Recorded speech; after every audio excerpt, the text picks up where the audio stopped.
Chapter 389. 7 days later, Staya led the vanguard and finally passed through the snow with the help of the Snow Wind Empire's people, and arrived at the Demon City. However, even if the humans' magic and technology had improved significantly, the distance between the two empires was still too long for the humans. The main force would probably need half a month to arrive. Jilin's news was that the Demon God clan would attack the humans in a month, and with the preparations before the battle, they could only barely make it in time. "Your Majesty, Saint Queen, we're here." The voice of the guide came from the front. Staya raised her head and was suddenly stunned. The huge shadow of the city covered Staya's vision, as if even the sky above her was covered. However, she was clearly still very far away from the city. This meant that the city was taller than Staya's imagination. A huge towering city appeared in the extreme north of the vast ice plains, like a monster that could swallow the heavens and devour the earth. And this place was supposed to be sparsely populated. "Where is this?" Staya was a bit confused. "Your Majesty the Holy Queen, this is the border of the Demon City." The guide replied respectfully. Staya blinked and pointed at the gate of the towering city. "I can still read." In the direction that Staya was pointing at, there were two huge words carved on the gate, "Wind and Moon," which could be seen clearly from far away. Wind and Moon City. The capital of the Snow Wind Empire. Even though the Snow Wind Empire had vast ice plains and it was easy to get lost, Staya thought that her sense of direction was pretty good. She could tell that this was the north of the Snow Wind Empire. But even so, why was the Wind and Moon City here? Shouldn't it be in the center of the Snow Wind Empire? "Saint Queen, welcome," a familiar sentence. Staya was shocked. She raised her head and saw that the Iron Blood King had appeared in front of her car. Staya quickly jumped down from the car and nodded slightly to greet the Iron Blood King. The Iron Blood King also nodded back. "Sorry, I'm too shocked. Why is the Wind and Moon City here?" After a simple greeting, Staya immediately asked. The Iron Blood King looked troubled. This question was a little too long to explain, and it was a little inconvenient for him. Replying to Your Majesty the Holy Queen, the Wind Moon City is the Snow Wind Empire's first mobile city. Lawrence was still wearing his big red cloak, and he thought that he was very perceptive. "I knew about this a long time ago." Staya had a helpless look on her face. She wondered why this person was still so out of line. "I'm not asking how it came here. I'm asking why you brought it here. Isn't this the capital of the Snow Wind Empire? How could they be placed at the front line? What about the people in the capital?" The Iron Blood King was silent for a moment. "If not, it would be difficult for the Empire to exert its full power. Isn't this putting the people in danger?" Staya frowned. She was already a little angry. In her opinion, as the Emperor of the Empire, protecting the people should be the primary responsibility. How could he let the people of the Empire take risks? That was the responsibility of soldiers, kings, and nobles. Does the Holy Queen think that the people in the city don't know about the movement of the Wind Moon City? Duke Lawrence said. "Long before we left, our Emperor had already announced the war. Those who are willing to leave have already left. Those who are left are those who are willing to share the joys and sorrows of the Empire. Furthermore, His Majesty also said that if the war is not going well, Wind Moon City will be sent away first. We will stay behind and fight to the death." Staya looked at Duke Lawrence and remained silent. She knew that things were not as good as he said. Staya knew that the Wind Moon City was a capital. The original intention of transforming it into a mobile city was definitely not for the sake of going to the battlefield or transporting resources and soldiers. Staya dared to guarantee that this was a backup plan, to make it easier to run away in case of an emergency. Furthermore, he said that those who were willing to leave had already left. This was even more nonsense. If they had no other choice, who would be willing to leave their home? The Wind Moon City had houses that they had lived in for many years, and they had accumulated a lifetime of wealth. Who would be willing to leave? Furthermore, there were those who had nowhere else to go other than the Wind Moon City. They had no way to leave and could only follow the city here. However, Staya also knew that this was already the decision after weighing the pros and cons. The Iron Blood King had no other choice. Have we really been forced to this point? Staya looked at the Iron Blood King and said in a deep voice. You. The Iron Blood King looked up and sighed. After the Red Disaster, the war, our empire has yet to recover. Staya was silent. That's right, when they were fighting against Jilin, the Snow Wind Empire had indeed paid the most. The mobile city, the bright snow divine weapon, these were not obtained for free. They required a huge amount of resources. In comparison, the Saimai Empire had it much easier. The Snow Wind Empire's vitality had been greatly damaged. They had no choice but to use the capital. Forget it, as long as we can win this war, everything will be fine. If we don't win, even though the world is big, it will be hard to escape misfortune. Indeed, if the opponent is a human, I wouldn't have to do this. That's right, the Demon God clan doesn't have any consciousness of not harming civilians.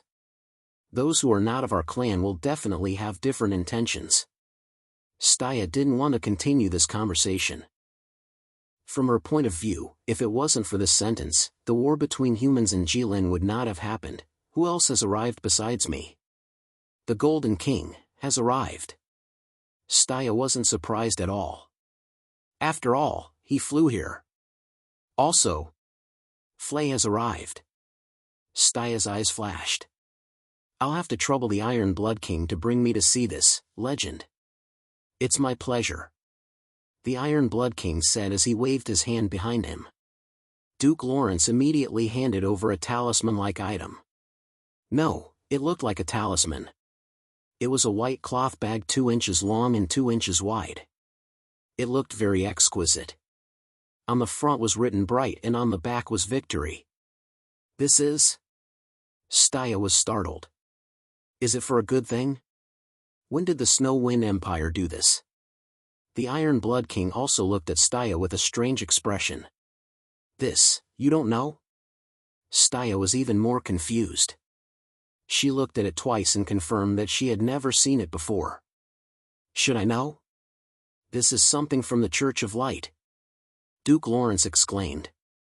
Staya was startled. She reached out and took it. She felt a warm current flowing through her body. All the coldness disappeared like snow melting away. How many of these are there? Staya immediately realized the significance of this item and quickly asked. The Iron Blood King and Duke Lawrence looked at each other. They were both confused. The Saintess didn't know about this item from the Church of Light? Was this appropriate? Or, the Pope and the Saintess didn't get along? In the depths of Mount Gerda, above the red ground, a golden spaceship was heading straight towards the west. Bane looked towards the west and held the helm tightly. He was the only one left on the spaceship. The original soldiers on the spaceship couldn't enter the range of the volcano, so they got off the spaceship at the edge of the volcano. Bane was a bit flustered. His situation wasn't good. Without Jilin's protection, even the spaceship couldn't withstand the high temperature in the depths of the volcano. The parts of the spaceship creaked from time to time. It was on the verge of collapsing. Fortunately, Bane could already see the outline of Red Dragon City. Chapter 390. Ha ha, the sound of parts colliding rang in Bane's ears. Cold sweat broke out on Bane's forehead. He didn't know the reason, but it might be a part that was loose. This was obviously a big problem for the spaceship. It was even more of a bolt out of the blue for the people on the spaceship. Bane looked at the huge silhouette of Red Dragon City in front of him and prayed that this golden spaceship would hold on before he landed. However, there was a good saying, everything was relative. Humans also had another saying, if you fought with an evil dragon for a long time, you would also become an evil dragon. If you stared into the abyss for a long time, the abyss would stare back. Bane looked at Red Dragon City from the cabin of the golden spaceship. Naturally, the dwarves controlling the energy cannons on Red Dragon City could also see the golden spaceship. Apart from Jilin and the flying dragons that originally belonged to the Divine Dragon Empire, there were no other flying objects above the volcano. It was very quiet. Now, there was a spaceship flying in the sky with 2 trails of green smoke behind it. It was very conspicuous. "Hey, look!" On the city wall, a young dwarf pointed at the spaceship. On the operating seat of the city defense cannon, a dwarf moved his eyes away from the sight and glanced at the dwarves below. He thought to himself, "Do I need you to tell me that? A human creation." The young dwarf looked at the golden spaceship and was very angry for some reason. "Shoot it down." "Let's not, shall we?" The dwarf on the control seat was a little hesitant. Only one ship came. It's definitely not here to fight. There should be something going on, right? Besides, I don't think I need to shoot it. It's about to fall. Are you sure? The young dwarf winked. That ship passed through our defense area. It's fine if it collides with the dwarf king, but if it startles that person, the dwarf on the control seat shuddered violently. Seeing that there seemed to be hope, the young dwarf continued to add fuel to the fire. Besides, think about it. We've been guarding here all day for 2 years. Not even a bird has flown in the sky. Aren't you bored? The dwarf on the control seat thought for less than 2 seconds. He gritted his teeth, stomped his feet, and waved his fist fiercely. He said fiercely, "Damn it, kill it." Bang! Bang! Bang! Countless energy cannonballs began to explode around the golden spaceship, creating brilliant red fireworks around the spaceship. However, this was not a simple firework after all.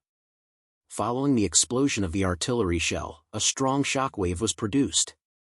The golden spaceship was swaying left and right, like a broken wooden boat that was sailing in the middle of a stormy sea. They could be destroyed at any time. Damn it! I'm already in this state, and you still want to bombard me? Don't these dwarves have any sympathy at all? Can't they use their brains to think? What kind of person could fly over from this part of the sky with such fanfare? If he's not one of us, why would he fly over here to be a live target? For a moment, Bane was swayed from side to side. He could only hold on to the tiller tightly to stabilize himself. There was nothing else he could do. This golden flying ship was not something that could be piloted by a single person. Being able to head in the right direction was already his limit. Bang! Bang! Bang! In the blink of an eye, the dwarven archers had fired more than 50 shots at the golden spaceship. Every shot could blow the golden spaceship to pieces, but it was not damaged at all. "It's about time," the young dwarf said. "Let's shoot a little more." The dwarf shooting the cannons was obviously getting carried away. "This thing doesn't even use artillery shells." The young dwarf was somewhat helpless, but he could understand. An old cat that had been bored for 2 years finally met a mouse. Wouldn't that be playing you to death? Forget it, forget it. The young dwarf kept saying. TSK. The dwarf clicked his tongue and finally took aim at the golden spaceship seriously. Bang! The spaceship tilted and fell with a sound. Bane's face was pale. The spaceship lost its balance, and a huge sense of weightlessness hit him. Bane held his breath. He was very familiar with the feeling of weightlessness. Every time Jilin took him to take off and land, he would experience it fiercely, and it was much more intense than this. However, this time, no one could guarantee that he would land safely. The golden spaceship of the Middle Empire. It was said that if one fell while sitting on this thing, the chances of survival would be very slim. Of course, no matter what method humans used to rush into the sky, they would have to bear a huge risk. Once an accident happened, the chances of survival would be very slim. This risk was the price that humans had to pay for forcefully breaking into the forbidden area. God didn't give you wings, but you insisted on flying.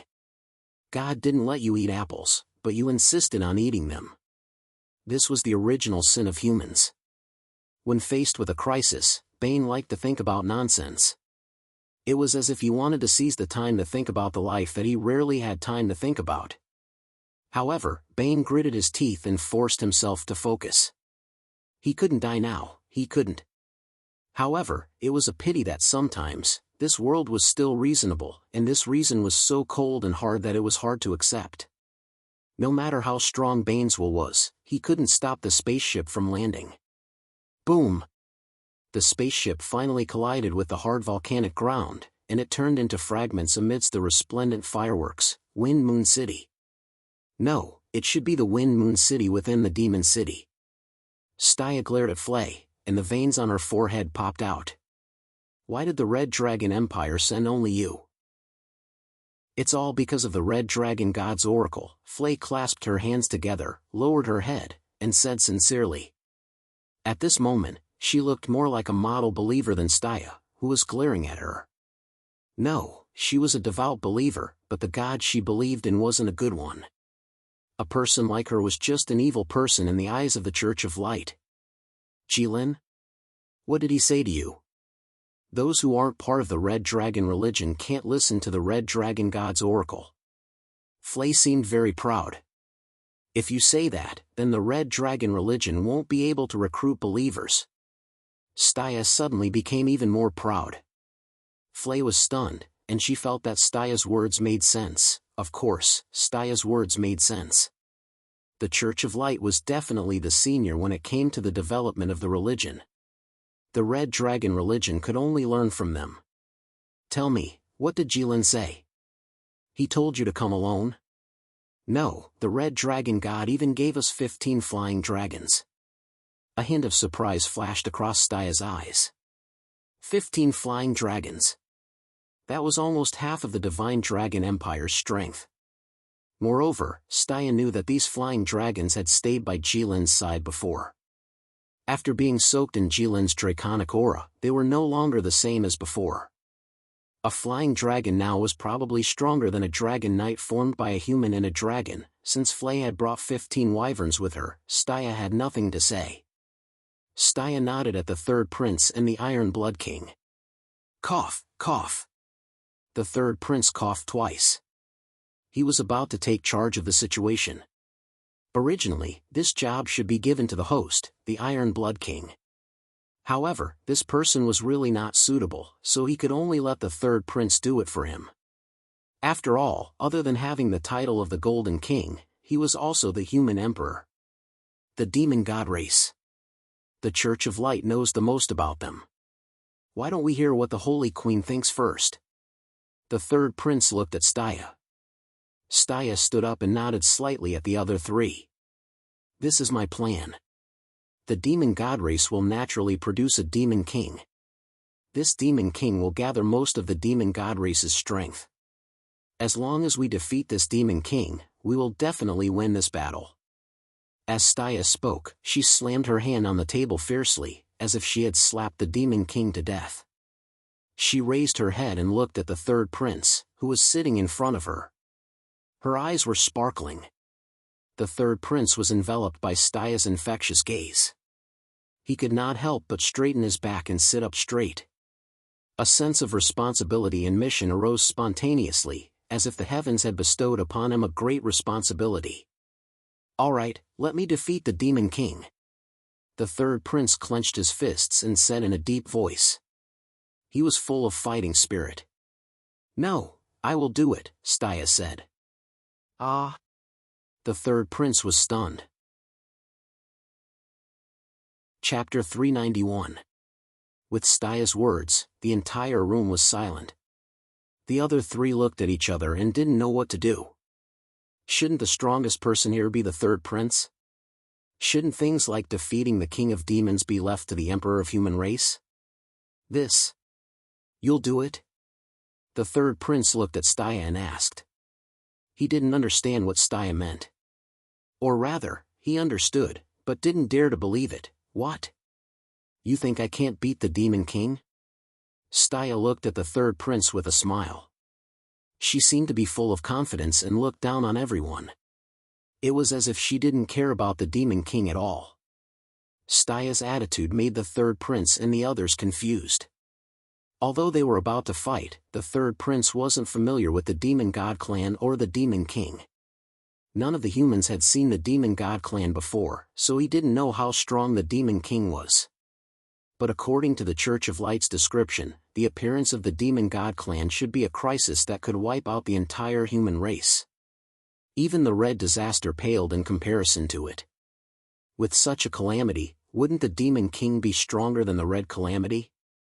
But seeing Stya's current performance, the third prince suddenly felt that the demon king wasn't that big of a deal. Wasn't he making a big fuss by bringing the army of the Middle Empire? Was the Snow Wind Empire and Stya enough to deal with the demon god clan? Of course, there was an unlikely possibility, that was that Stya was stronger than him. Did she really kill Brother Long? Oh, no. Flay already said before that she came here because of the Red Dragon Oracle.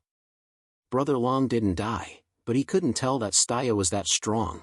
Did she become so strong that he couldn't see through her after she went to Elf Island? The third prince bit his lips and looked at Stya as he pondered. Since the Holy Queen is so confident, why not give it a try? Fry propped her elbows on the table and lazily propped up her head. She smiled mysteriously. No matter what, he's still a hero of the human race. I believe that a small demon king is no different from a lamb under the Holy Queen's sword. The third prince narrowed his eyes and suddenly felt a little irritated. He felt as if everyone else knew something, but he was the only one who was clueless. Agreed. The Iron Blood King's words were as concise as ever. Everyone had only heard of the Demon King, but no one had ever seen one. He didn't even know what they looked like. Of course, they needed someone with sufficient strength to test the waters before the real battle.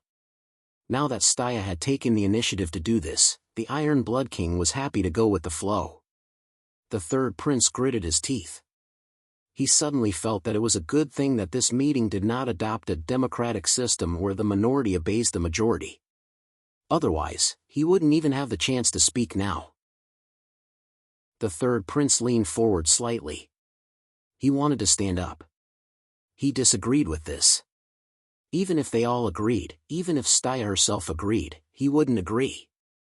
He wasn't dead yet. How could he let Stya challenge an enemy as strong as Jilin? This was not in line with the attitude and noble upbringing that the third prince had formed after hanging out in Spring Breeze Restaurant all year round.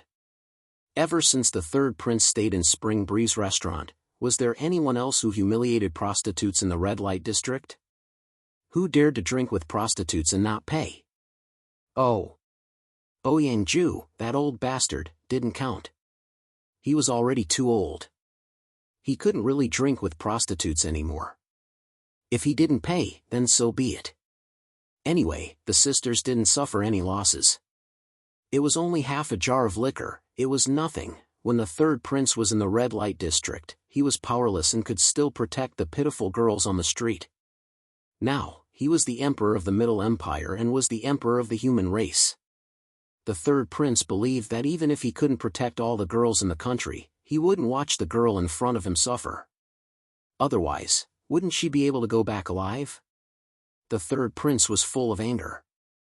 When he was about to stand up, he suddenly looked up and saw Stya's infectious gaze.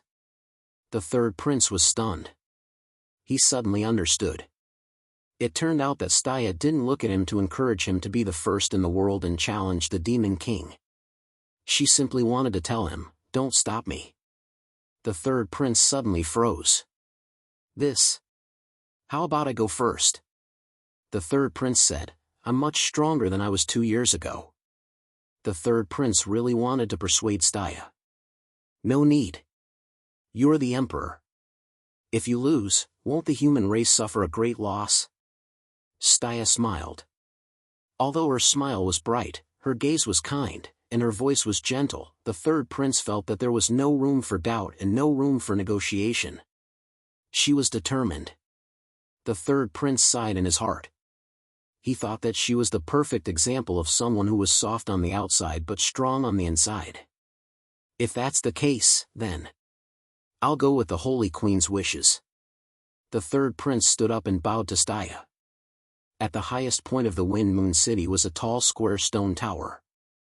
It was said that when the Wind Moon City was at the center of the Snow Wind Empire, the Iron Blood King could stand in this stone tower and look at the border of the Middle Empire.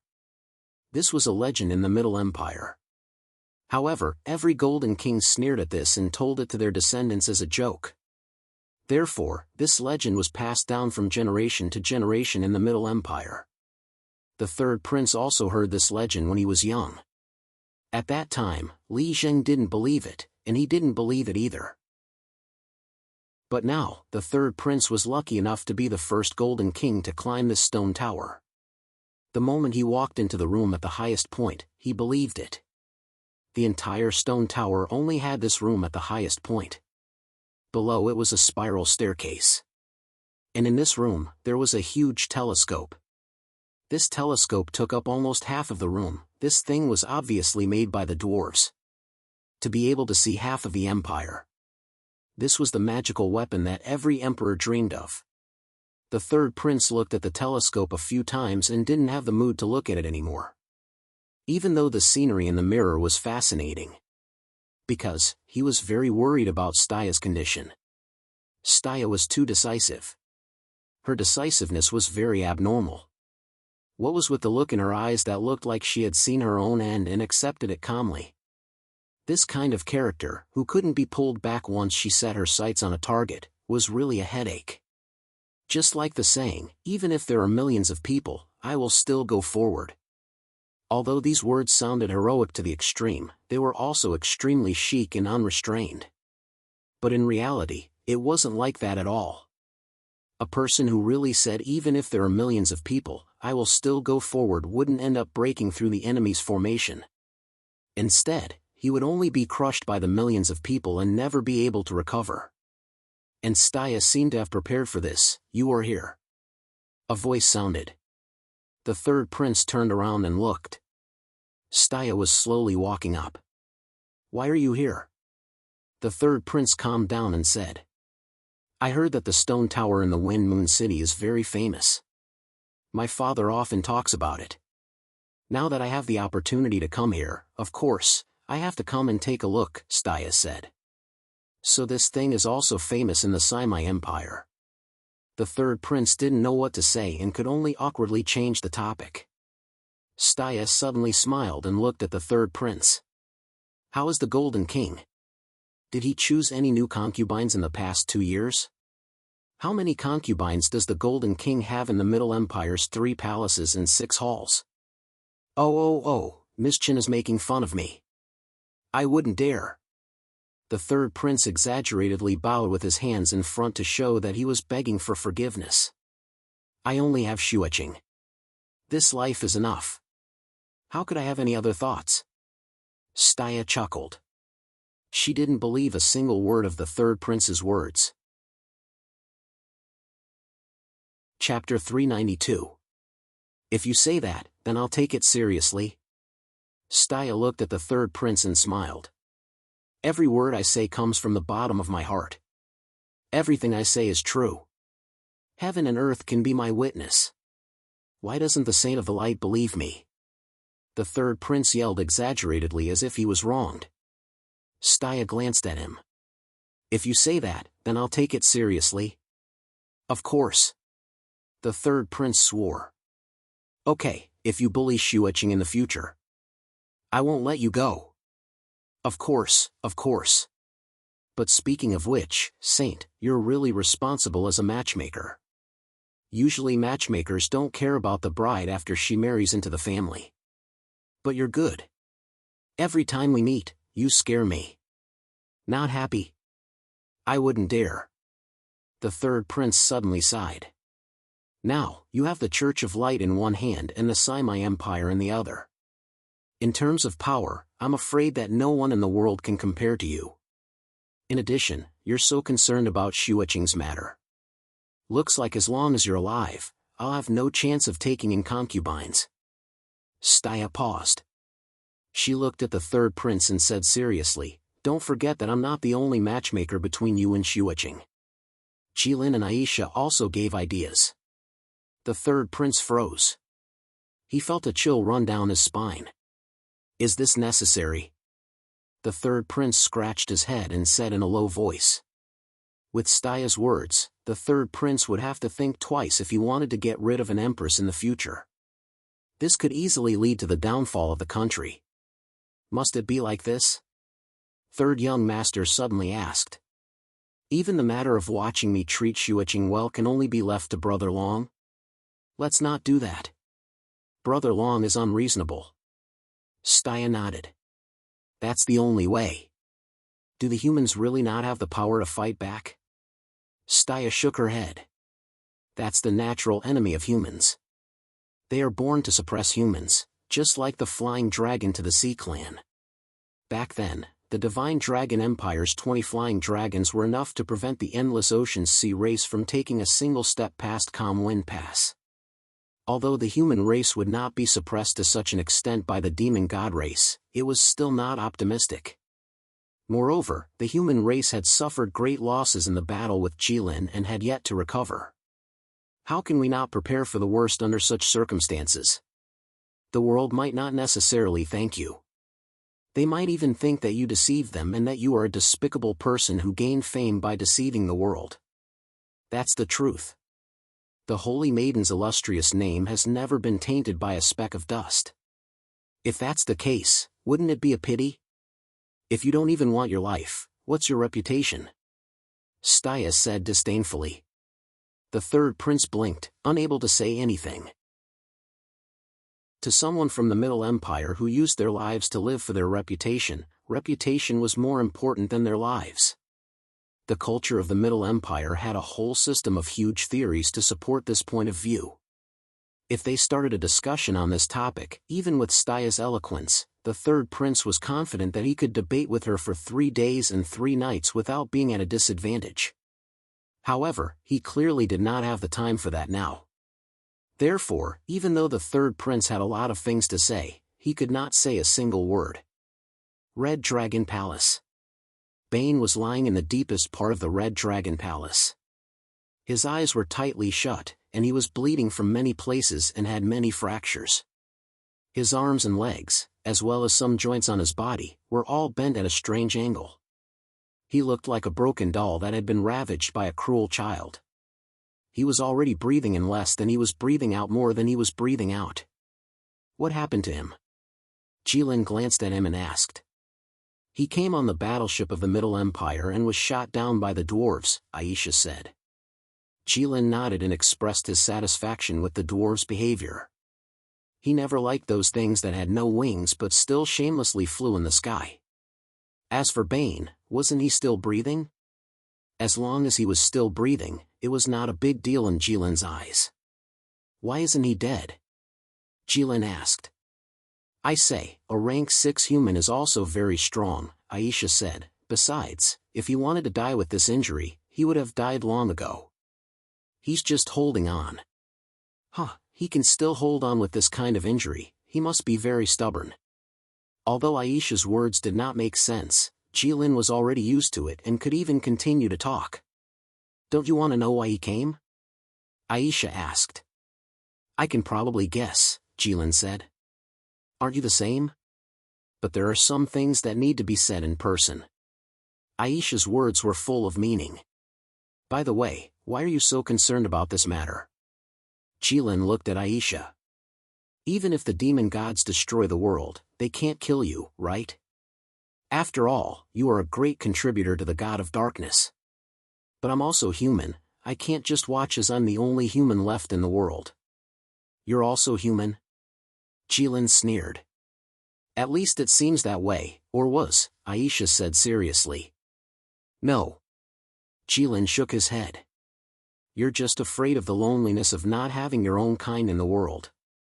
Aisha was silent for a moment, then said slowly, That's true. But I don't think there's anything wrong with this, Jilin said. Perhaps this way, you'll feel an unprecedented sense of freedom. As for the so-called loneliness, it's just a small price to pay for freedom, not worth mentioning. At that time, you'll break free from all the shackles that humans have imagined for themselves. Countries, religions, money, feelings, you'll have complete freedom. Aren't you moved? Jilin's eyes shone with an inexplicable light. It seemed like he was quite moved by that complete freedom. But Aisha wasn't him, so Aisha shook her head. The so-called shackles that humans have imagined that Jilin spoke of were exactly what humans relied on for survival. What a pity, Jilin said. According to my observations, I've discovered that humans' joy and sorrow mostly come from other humans.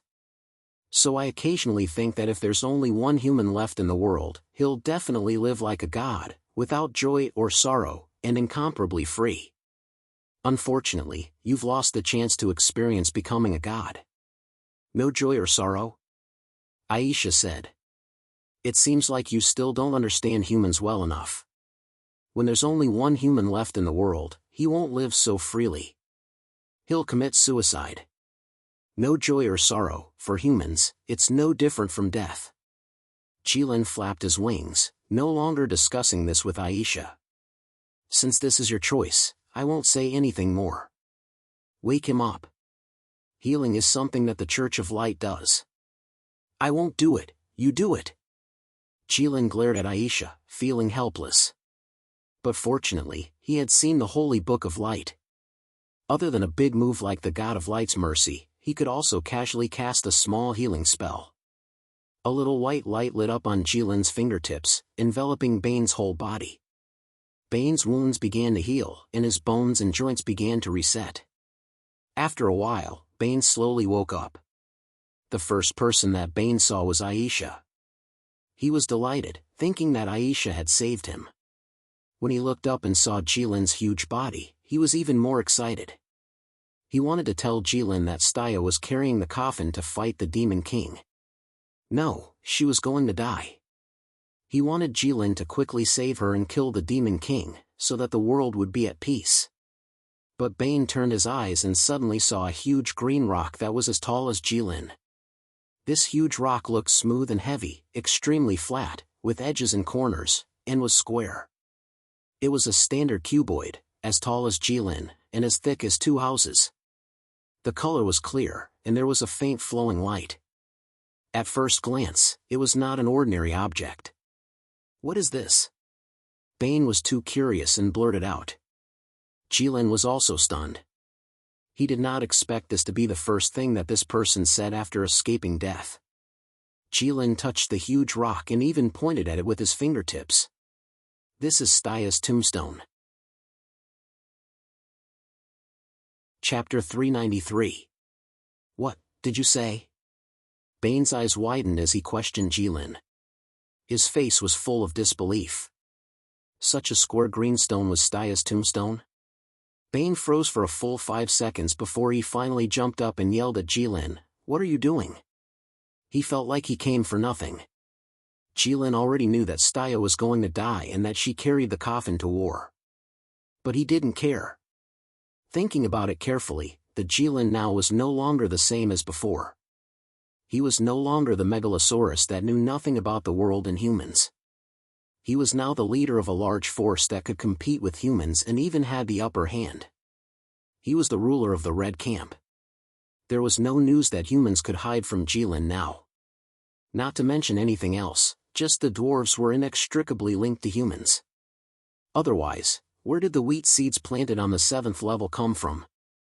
Jilin should have known the news about Staya carrying the coffin to war earlier than him. It was ridiculous that he was like an idiot that flew over to tell him. Who would have thought that he already knew and even picked such a large tombstone for Staya? Are you planning to watch Staya die? Or, do you know what kind of enemy Staya is going to face? Jilin paused for a moment before he finally turned around to look at Bane. I know, I fought with him before. You fought with the Demon King? Bane's eyes widened. You didn't kill him? Even Jilin had a hard time answering Bane's question. What was with this unreasonable trust? Well, the Demon King is not weaker than me. Bane paused for a moment. As far as he knew, the last creature that could make Jilin say this was the Elf Queen. You want Staya to fight an enemy that even you can't beat? Bane narrowed his eyes and said word by word, "Are you scared?" Aisha couldn't help but facepalm. The idea was good, but it was too straightforward. Such an obvious provocation might have been effective on the Jilin of 5 years ago, but now? Young man, you seem to be looking down on dragons a little. Obviously, Jilin thought so too. He didn't even care about Bane. Are you really going to watch Staya die without doing anything? Maybe you will regret it. Bane said again. Aisha nodded slightly. Since the provocation didn't work, she changed to emotional. This was more reliable than the previous one. This is Staya's choice, Jilin said. She has already accepted death, and a worthy death is the best ending for humans. Her choice. What did she say? Bane asked. She asked me to find a tombstone that is big enough for her. Bane suddenly gasped. For the first time, he had the thought of Staya as an idiot. Staya's method was simple and easy to understand. It was even more straightforward and brutal than his provocation. But she was more decisive than him. She didn't leave any room for negotiation. Jilin was forced into a corner, but he didn't realize it. Staya's move was unavoidable. But she didn't have to leave any room for negotiation. There were hundreds of better ways. Why didn't she use those methods? Do I have to sacrifice my blood for the Emperor? Otherwise, it wouldn't be satisfying enough, right? Bane knew from the beginning that Staya was the human that Jilin really valued. Jilin didn't know how it felt to lose someone you cherished. But Bane knew that he had no parents since he was young. Everyone in the neighborhood was his family. He knew this feeling too well. It was heart-wrenching. Now that Staya wasn't dead, Jilin hadn't experienced this feeling before. That was why he could play with the stone with a heavy heart. He even wanted to carve a flower on the stone. But Bane knew that once Staya died, he wouldn't have the mood anymore. Staya probably thought the same. That was why she came up with this evil plan. Staya's death would become a thorn in Jilin's heart. It would hurt occasionally and never be removed. Luckily, Bane saw through this evil plan. Everything could be salvaged. Red Dragon God. Bad news. Bane was startled by the sudden appearance of a figure. He looked carefully. It was Flay. Bane finally understood that Jilin was so well informed. It wasn't because of the Red Faction's outstanding intelligence system. It was because Jilin had planted people in the core circle of the humans. And he had planted them so openly. What's the matter? Jilin asked. The Demon King has appeared. Flay's voice was urgent. She looked anxious. Jilin was stunned. He counted with his fingers.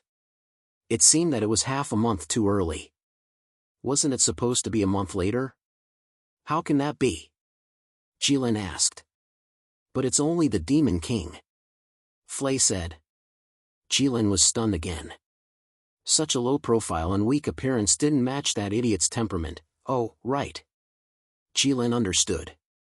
The war between the humans and the humans couldn't be called a battle in the Demon King's eyes. It was a trial, a suppression, a big show. However, Jilin was the only spectator. Now that the show was about to start, the main character came out to remind the actors to be prepared. It was natural for the main character to make the show more interesting. If that was the case, then the Demon King was only here to greet them. Since it's only one person, what's there to be nervous about? Jilin was no longer anxious. Because Staya rushed out. Flay suddenly stuttered. She was very careful. Jilin froze. He suddenly turned around. The golden light in his eyes shone brightly. Ah! Didn't I ask you to look after her? Your subordinate is incompetent. Even though there was a huge distance between them, Flay still knelt down on one knee. Your subordinate didn't expect Staya to rush out. Aisha looked at Flay's expression and couldn't help but criticize. This new religion was really bad. What was the meaning of subordinate? It wasn't suitable for a religion, right? When the people of the Church of Light prayed to the God of Light, they wouldn't call themselves subordinates. Wouldn't a subordinate of a god still be a god? Why did she rush out? Jilin was really anxious. If Staya only rushed out and habitually tried to reason with the enemy's leader, then it would be fine. But if she directly attacked, the Holy Queen said that the Demon King showed up here alone. Isn't he looking down on humans too much? She wants to use this opportunity to kill the Demon King with her sword and get rid of this great threat. What? Jilin was shocked. What about the third prince? Was he with Staya? No. Why? The Holy Queen said, she is a dragon slayer hero. She is invincible under the heavens. Killing a small demon king is nothing difficult for her. She doesn't need the human emperor's help. This is to prevent future generations from saying that humans have an unfair advantage. How long has it been since she rushed out? Just now. Idiot! Jilin cursed loudly. It was unknown who he was cursing at. He angrily flapped his wings, as if he was about to soar into the sky. But Jilin suddenly froze. He suddenly remembered that to fly from here to the north of the Snow Wind Empire, even he would need at least half a day's time. Staya definitely wouldn't be able to last half a day. Aisha! Jilin lowered his head and shouted. Aya, you finally remembered. Aisha smiled. There was a magic array that was just constructed beside her. If you really flew out in a hurry, then I would have a headache. Jilin ignored Aisha. He directly turned into his human form and rushed into the magic array. Aisha also followed. Bane was the only one left. He stepped into the magic array. He first looked at the green boulder, then looked at Jilin. He thought to himself that this was really something. Jilin always said that humans were fickle. So the dragon race wasn't any better. The purple light shone brightly. The magic array was activated. Chapter 394. In the depths of the Wind Moon City. In a little-known room. A man covered in a white robe was kneeling in front of a table with his hands clasped together. He lowered his head and prayed devoutly, making it impossible to see his face. In front of him, there was only the light of a candle shining on him. Beside the candle was a statue of the god of light. The room was not small, but more than half of it was empty. There was only a cushion, a table, a candle, a man, and a statue in the whole room. There was also the smell of stones and dust. Suddenly, in the empty space of the room, there was a sudden burst of purple light. A complex magic circle appeared on the ground. The man in the white robe paused slightly, but he was not surprised. Instead, he skillfully and stiffly tried to turn the statue of the god of light. There was no way he could not be stiff. He had done this set of movements countless times these days. It had long been engraved in his bones and had become mechanical muscle memory. If everything was normal, a few large carts would appear from the magic circle later, full of goods. They were all amulets. Even though the man in the white robe had served the gods in the Church of Light for many years, he had never seen such a useful amulet. Not only could it give people spiritual comfort, but it could also really help people expel the cold. This was the most important resource for the human race now. So even if this magic circle emitted a purple light that symbolized ominous and evil, the man in the white robe resisted the discomfort and tried to endure it. This was also the reason why he could be here. The younger generation of the Church of Light had not really come into contact with the witches, the archenemy. In addition, the inheritance of the witches was almost cut off, leaving only Aisha, so the definition of the witches in the church had become the evil enemy of the past. So the young believers' understanding of the witches was the past, like the characters in a story, revealing a kind of unreality. But when the purple light faded, the man in the white robe suddenly stopped what he was doing. He stared at the other half of the room, at a loss. Because this time, what appeared in the magic circle was not a few carts of goods, but 3 people. And these 3 people were a little strange. One was actually red-haired, and the other was dressed like a witch. Jilin stood still and hastily looked around the room. He saw a dumb human looking at him with a dumbfounded expression. Where is this? The white-robed man was shocked. He looked around and confirmed that there was no one else around. Only then did he confirm that the red-haired youth was talking to him. This is Wind Moon City. The white-robed youth replied blankly. Jilin rolled his eyes and shook his head helplessly. This human was an idiot. Did he not know that this was Wind Moon City? Jilin's golden eyes shone brightly, and the entire Wind Moon City was in his line of sight, completely unobstructed. Ah! The white-robed man screamed. He felt as if his eyes had been burned by a strong golden light. Qilin determined where he was sitting, and with a pair of wings on his back, he soared into the sky with a whoosh. Boom boom boom. Wind Moon City's countless floors were smashed into a large circular hole. Moreover, the positions of these holes were perfectly aligned and perfectly straight. Like a sharp sword, it pierced through Wind Moon City from below. A beam of light descended and enveloped Bane and Aisha. Aisha looked up and also turned into a shadow and flew into the sky. Bane also looked up and turned to walk to the white-robed man. "Brother, how do I get to the stairs?" Staya, breaking through Wind Moon City was only a matter of a moment for Qilin. It was also the same for confirming Staya's position. Staya was the princess that Qilin had personally captured. Qilin had naturally left countless means of knowing her position on her body. Qilin shot towards the north, leaving a long line of fire in the air as he flew through the sky. The flames burning out of thin air were extremely strange. Not only was the air burning, but Jilin's body was also burning. In the raging fire, red scales began to appear all over Jilin's body. There was also something burning in the depths of his golden eyes. He was very angry. Staya had really forced him to the point of no return. A mere human. She could finally force him to do something that he didn't want to do. The current development of the situation was definitely not what Jilin had imagined. He definitely shouldn't have appeared here now. He shouldn't have shown hostility towards the Demon King so quickly. He should have waited until the Demon King broke through the defense line of the Snow Wind Empire.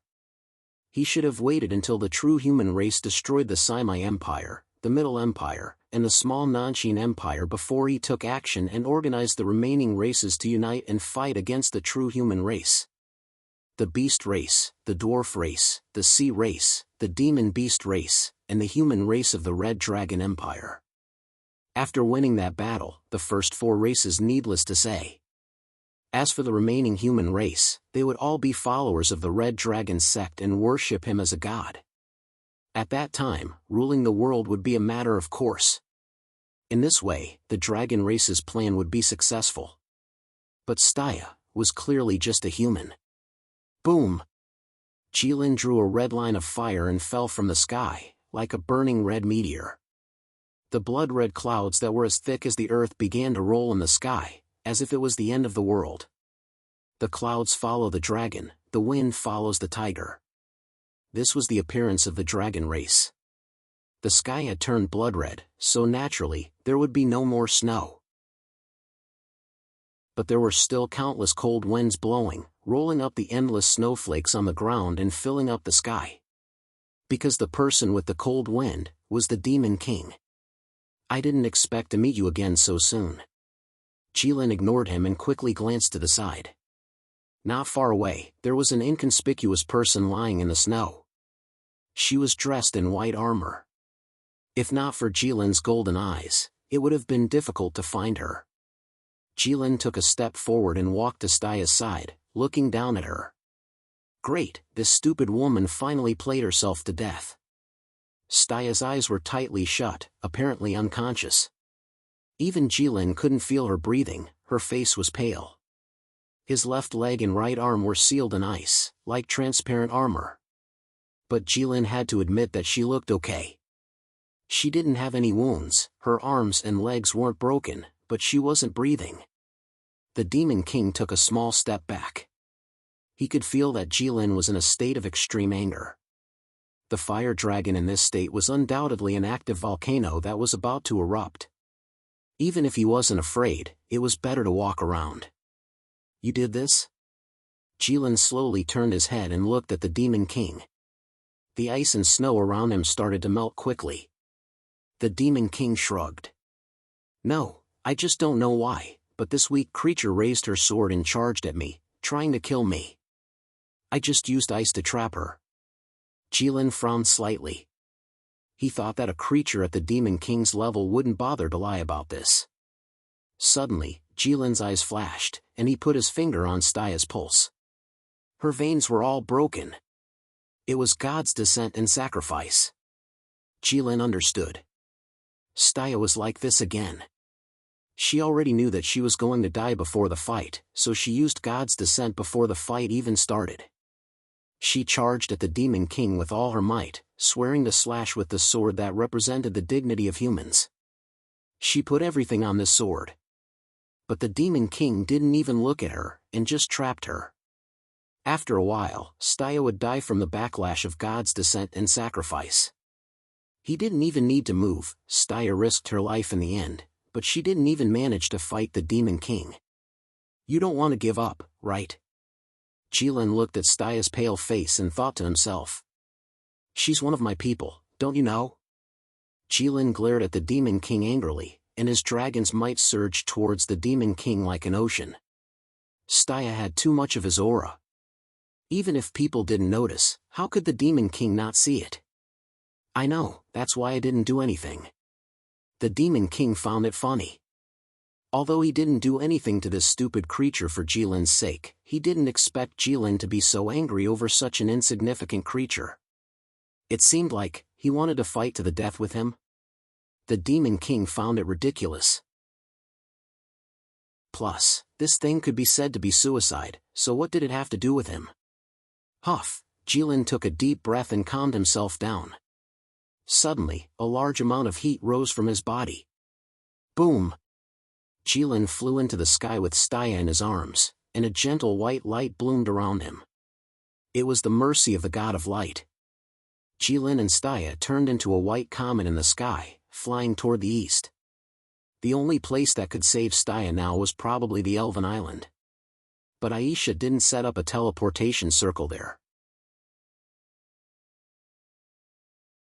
Chapter 395. If Aisha could use a magic array to teleport to a place, it had to be a place where she had set up a magic array before.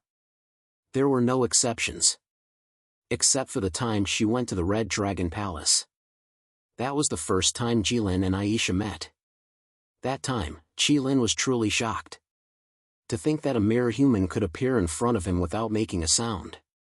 If Jilin hadn't stabbed Aisha to death with one finger, he would have thought that there were beings stronger than him everywhere in this world. Even so, Jilin was still worried because Aisha came back to life immediately after being stabbed to death. It wasn't until he followed Aisha to the Simai Empire and captured Staya that Jilin regained his confidence that he was invincible and that humans were ants. However, Jilin had asked more than once about the magic that Aisha used when she came to the Red Dragon Palace, and he was finally convinced that it couldn't be replicated. If so, he could only fly to the Elven Island. He didn't feel it usually, but now, the distance was too far. Jilin suddenly froze. He thought to himself, it's the same distance, but why do I feel it's farther than usual? Isn't it something that only humans do when their thoughts distort their judgment of reality? How can it be? Jilin glanced at Staya in his arms and understood. He was afraid that it would be too late. A dazzling red light flashed, and Jilin turned back into his true form. He flapped his huge wings hard and created a strong wind in the sky. Wherever it passed, the white clouds dissipated, and everything retreated, leaving only the blue sky. In Jilin's palm, Staya was still wrapped in white light. From afar, it looked like a red megalosaurus was holding a white, shining star. The spring of life flowed, and the small world tree swayed gently. In the mysterious and quiet elven palace, the elven queen sat on the throne with her eyes closed. Suddenly, she raised her head and looked at the sky. Her gaze passed through the thick stone roof. In her eyes, the red megalosaurus was holding a white light in its hand as it flew towards them aggressively. Its indomitable aura was like that of a human charging towards the enemy with a self-destructing ornament. Looks like they won't stop outside the barrier. The elven queen thought to herself. Queen? What's wrong? The elf standing next to her hurriedly asked upon seeing the strange expression on the queen's face. Something that could make the elven queen react like this must be something earth-shattering. The queen's smile was like the sudden brightness of the dark moon and the blooming of 100 flowers. It's nothing. Go and tell all the elves to hide first. The queen looked at the sky. She did not intend to stop Jilin because the Elven Island was her world. If the Elf Queen wanted to kill Jilin on the Elf Island, he probably wouldn't be able to fight back. It was just a matter of whether Jilin dared to enter. To the Elven Queen's surprise, Jilin was like an arrow that could not be turned back. Without any hesitation, he rushed in through the gap that the Elven Queen had purposely opened. Boom! Jilin smashed into the Elven King's palace like a meteor. The entire Elf Island began to tremble. The Elven palace that had been built at some point turned into rocks and was blown away. Not even a single rock was left. If it weren't for the World Tree standing there firmly and the spring of life not being affected by the wind, there would have been nothing left within a 500-meter radius. The Elven Queen, who seemed to be able to light up the entire world, could not help but frown. Standing in the hurricane that could easily blow away a stone house, not even the corner of her clothes fluttered. The Queen raised her eyebrows. The hurricane suddenly stopped. On the Elf Island, she was the absolute queen. She commanded all things and did as she should. You just arrived and you're already tearing down my house?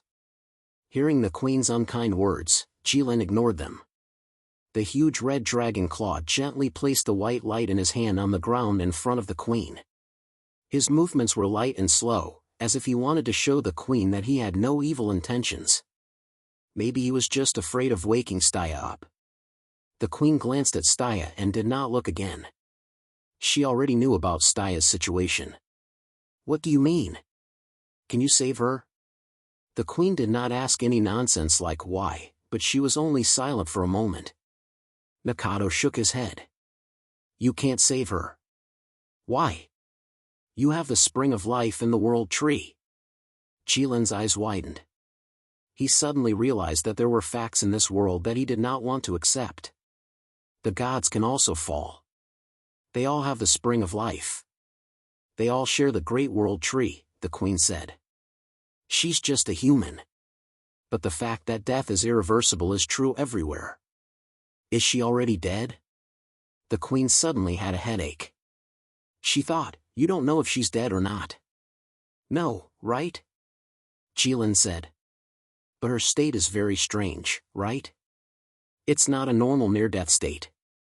If it's that kind of injury, with the mercy of your God of Light, she would have been saved by now. Jilin silently agreed. He knew that Staya was not dead, but he could not save her. He had never seen this kind of state before. There was no description of it in the inheritance of the dragon bloodline. Staya was in his hand, but he felt that she was far away from him. It was a feeling that his soul was about to leave. Because this ice is very powerful. The Queen pointed at the ice wrapped around Staya's arm. Jilin was stunned. He did not notice that the ice was powerful before. Now Staya was suffering from the backlash of the gods' descent and sacrifice. Jilin did not believe that the Queen could not see it. But the Queen did not say anything, but said that the ice was very powerful. It seemed that compared to the ice, the backlash of the gods' descent was just an insignificant injury. Since the Queen said it was powerful, it must be very powerful. But Jilin really could not see it, no. Jilin suddenly realized. If it was really a normal ice, how could it not melt after such a long time? A flame appeared on Jilin's finger and slowly approached Staya's arm. The flame on Jilin's finger suddenly went out. If it was somewhere else, Jilin would be shocked. But there was nothing strange about it here. The Queen could forcefully extinguish his flame here. What do you mean? Jilin looked up and asked. It's useless. The Queen said in a low voice, this ice is unbreakable for humans. Because of this, the true human race is the natural enemy of humans. Although this ice is no different from normal ice to other races, it can freeze people's souls. It is now merged with Staya's soul. If you melt it, Staya's soul will also disappear. Unbreakable, Jilin suddenly felt that the Queen of the Elves' words were very accurate. Jilin's lonely expression touched the Queen greatly. Even the Queen had never thought that one day she would see the dragon race grieving for humans with her own eyes. It was good to be able to live for so long. She could see everything. The Queen suddenly thought. I can save her, but she can only live for half a day after she wakes up.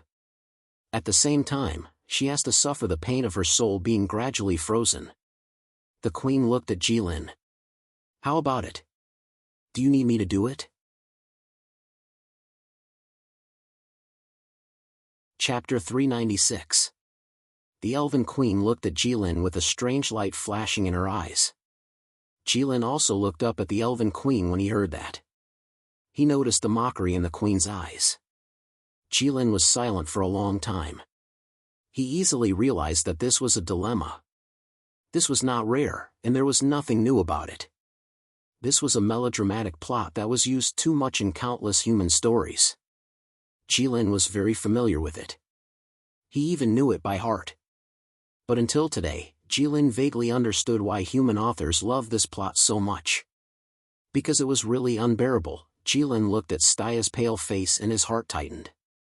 After a while, Jilin finally looked up and took a deep breath. He looked at the Elven Queen and said slowly, "Fine, really? Letting a person experience the feeling of death twice in a day, even I think it's too cruel. Aren't you afraid that she has something to say to you? If you let her live for half a day, maybe she can finish what she wants to say to you and have some regrets." Jilin sneered. He thought that he saw through the Elven Queen's evil intentions. Since Staya already went to fight the Demon King, she probably had nothing to say to him. "No need, I already know what she means." Jilin clenched his claws. Since Staya threatened him with her life and got what he wanted, he really had no way out. The Demon King couldn't be left alive. Staya was the princess that Jilin caught himself. A princess caught by the dragons must have a happy ending. This was Jilin's insistence. And it should be the truth. But Staya ended up like this. Jilin could only think that it was because everyone had a different understanding of happiness.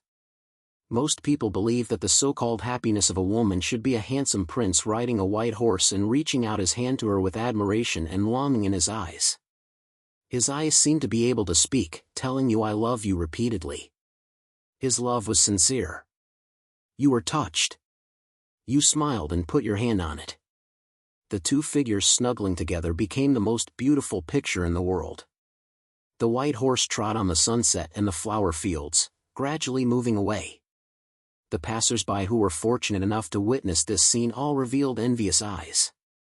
From then on, from morning to night, I am in you, and you are in me. This was what most people thought. Or rather, it was the monotonous and boring desire of humans. Human beings always had the same thoughts on this kind of thing, as if they were carved from the same mold. If 100 people were asked to write an ending to a fairy tale, 98 of them would probably think of something like this. The remaining 2 were people like Staya and Aisha. They were extreme in their thinking, either in the light or in the dark.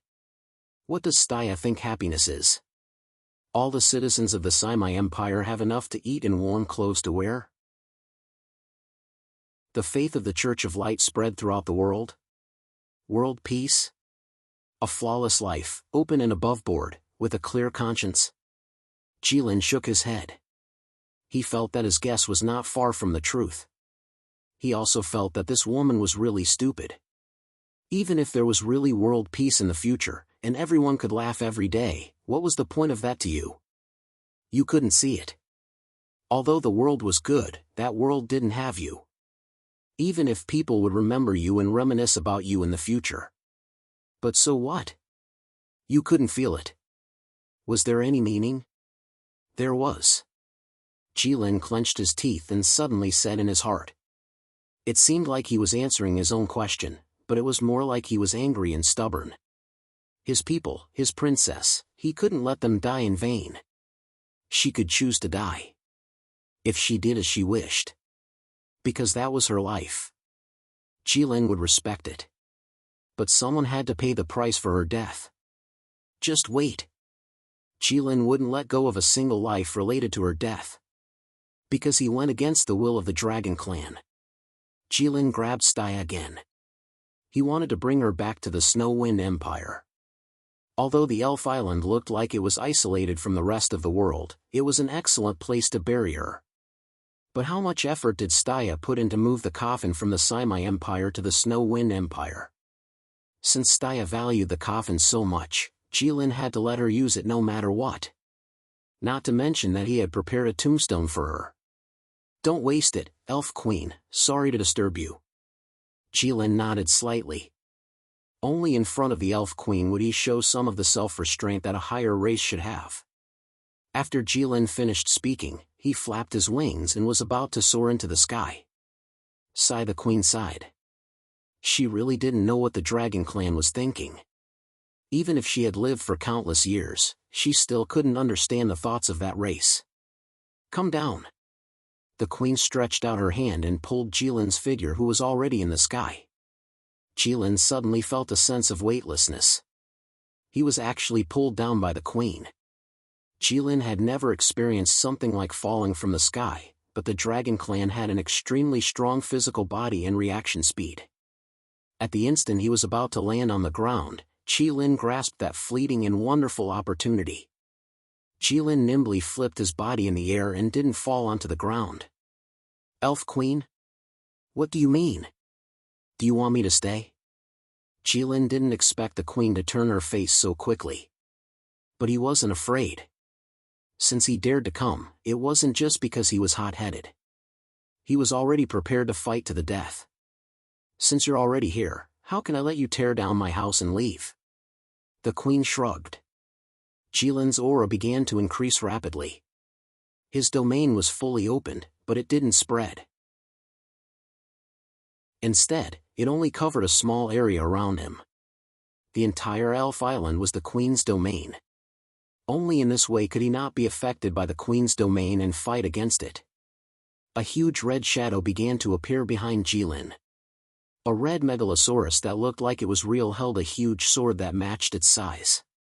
It roared at the sky, its eyes filled with endless battle intent. That was Jilin himself.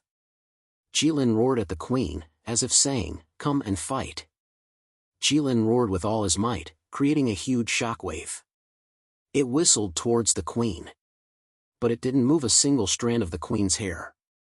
Instead, it blew away countless trees behind the Queen. The Queen looked back and saw a brand new road appear behind her. It appeared in the forest. It was a perfectly straight and clean path. Not to mention the trees, even the surface of the ground had been blown clean by Jilin, revealing the Yellowstone ground. This might be the first road on the Elf Island. Because elves never walked, the Queen shook her head. She didn't care about the house, but wasn't it a bit too much to uproot the trees on the Elf Island? A troublesome race that was born with destructive attributes, shadows also began to appear behind the Queen. The god of light, the god of darkness, the god of death, the god of life, the god of war, the dense shadows overlapped and stood behind the Queen. Jilin couldn't tell how many there were. It seemed like an army. And the aura of each shadow was above Jilin's. Jilin took out the dragon scale sword and slowly put Staya into the spring of life. Jilin looked at the Elf Queen.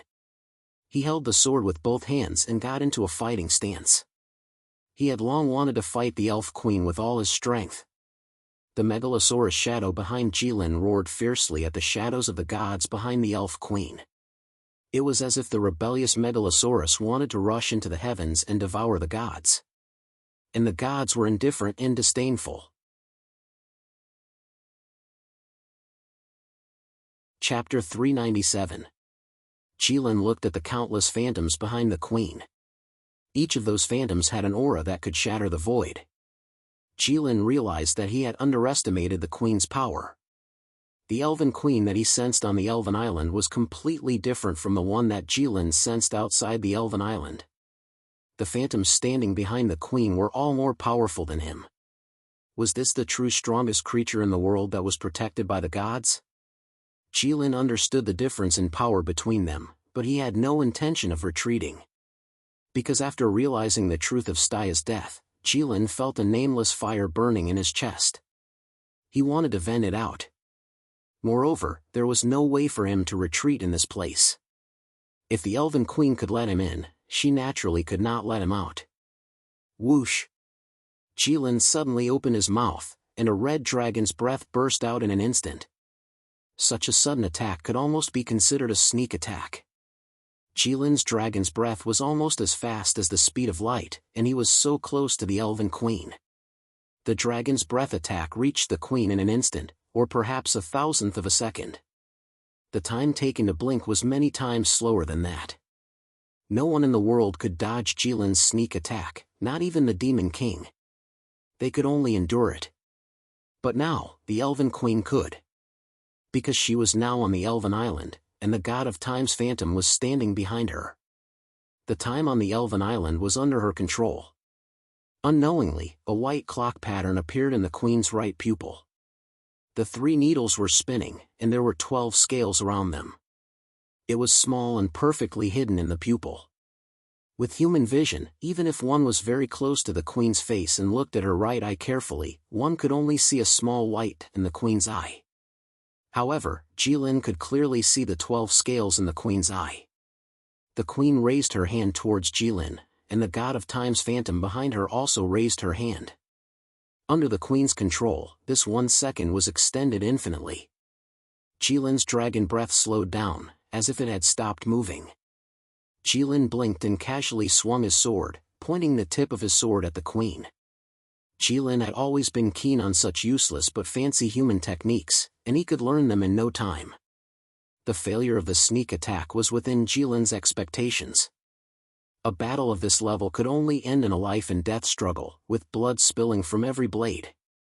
The Queen was not surprised to see that Jilin was still able to move freely in her world where time was stretched out. Not to mention that Jilin was now in his own domain. The ability of time had never been effective against the dragons who could rely solely on their physical bodies to pass through the realm walls and world cracks. Otherwise, how could the dragon race compete with the god race who had the god of time for so many years? Jilin gritted his teeth, stomped his foot, and rushed out. In fact, he had only taken 1 step. However, with his body size and the help of his wings, this step was enough for him to bring the Elven Queen into his attack range. With 1 step, the Queen was already within his sword range. Jilin took a deep breath, concentrated all his strength on the blade, and slashed down fiercely with the power to split a mountain. Whoosh! This was not the sound that sword wind should make. However, the dragon scale sword was too huge at this time. It was more like a smash than a slash. Like a toppling mountain, it smashed down toward the Queen. If the Queen had not blocked the sword, Jilin's sword was enough to sink any island in the world. The Queen's expression did not change in the face of Jilin's sword that was like a flash of lightning. The Queen looked at the falling sword blade and casually shook her slender wrist. Facing the mountain-like dragon scale sword, she waved her fist lazily, as if she did not use much strength. However, it was this understatement and carelessness that showed the Queen's incomparable confidence. This scene looked extremely strange. The Queen's arm was slender and white, delicate and weak.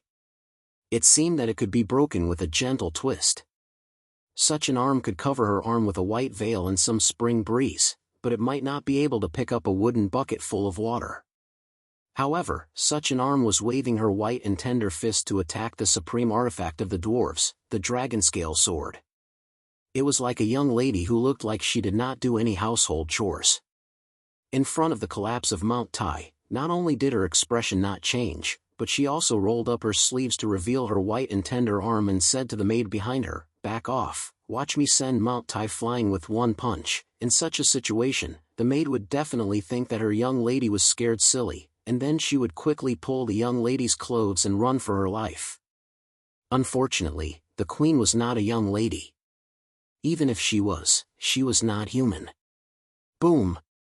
An extremely shocking scene happened.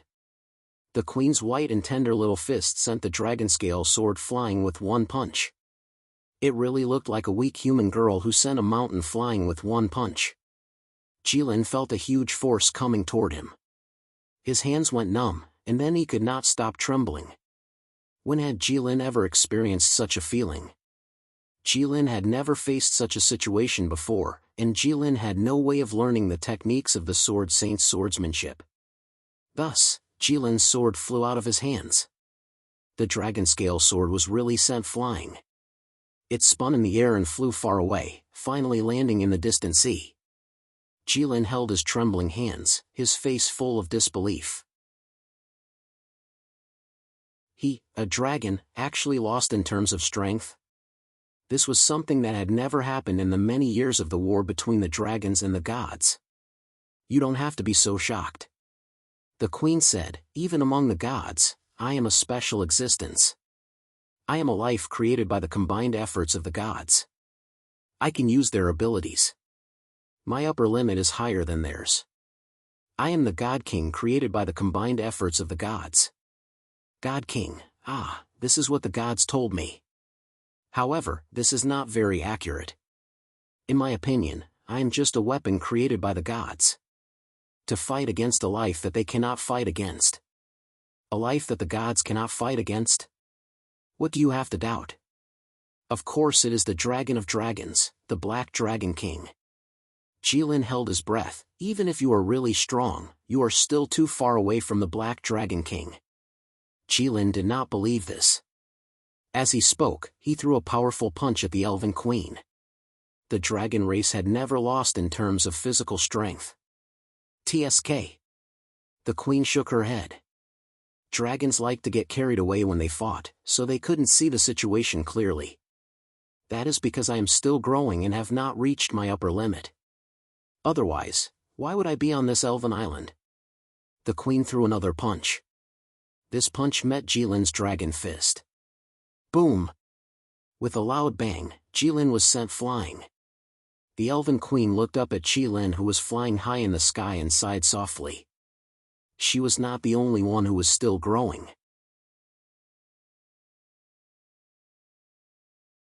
Chapter 398. Jilin's mind was in a daze as he flew in a parabola in the sky.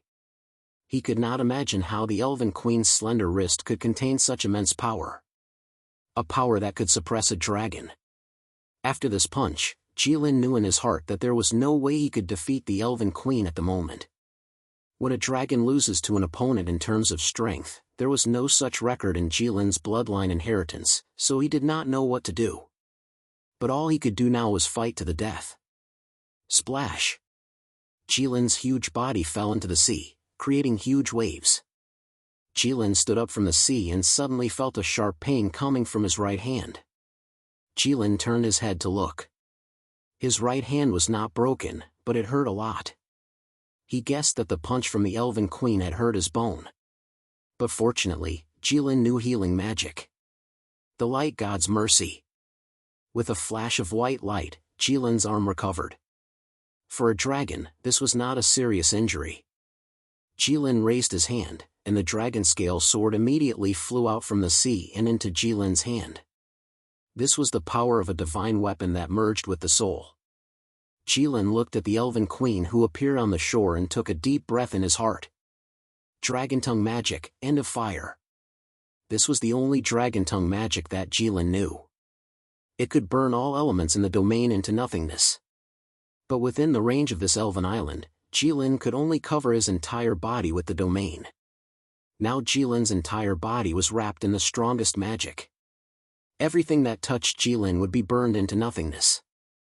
On the other hand, everything that Jilin touched would also be burned, shrinking the domain to an extremely small area. The Elven Queen looked at Jilin's current state and finally felt that it was a little tricky.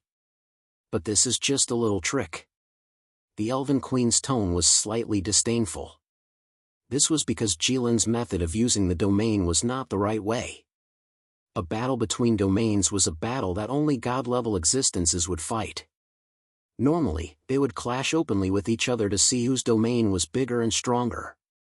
There was no one like Jilin. Sometimes, petty tricks like this can be very useful, Jilin said. After Jilin finished speaking, he did not say anything else. He wanted to quickly swing his sword at the queen. Jilin believed that even the Elven Queen would be severely injured as long as the sword landed on her. Jilin wouldn't be able to maintain the draconic magic state for long. Enough! The sudden voice of the Elven Queen caused Jilin's body that was ready to strike to pause for a moment. That's enough. The queen said, Stygius passed away. I can understand your feelings, so I'll acquiesce if you want to fight. However, if you continue to fight, I can't guarantee that I'll be able to control my strength. Jilin fell silent. Of course, he could feel that the Elven Queen was holding back during the previous battle. However, he did not want to admit it. However, now that the Elven Queen had said it herself, he had no choice but to believe it. Why?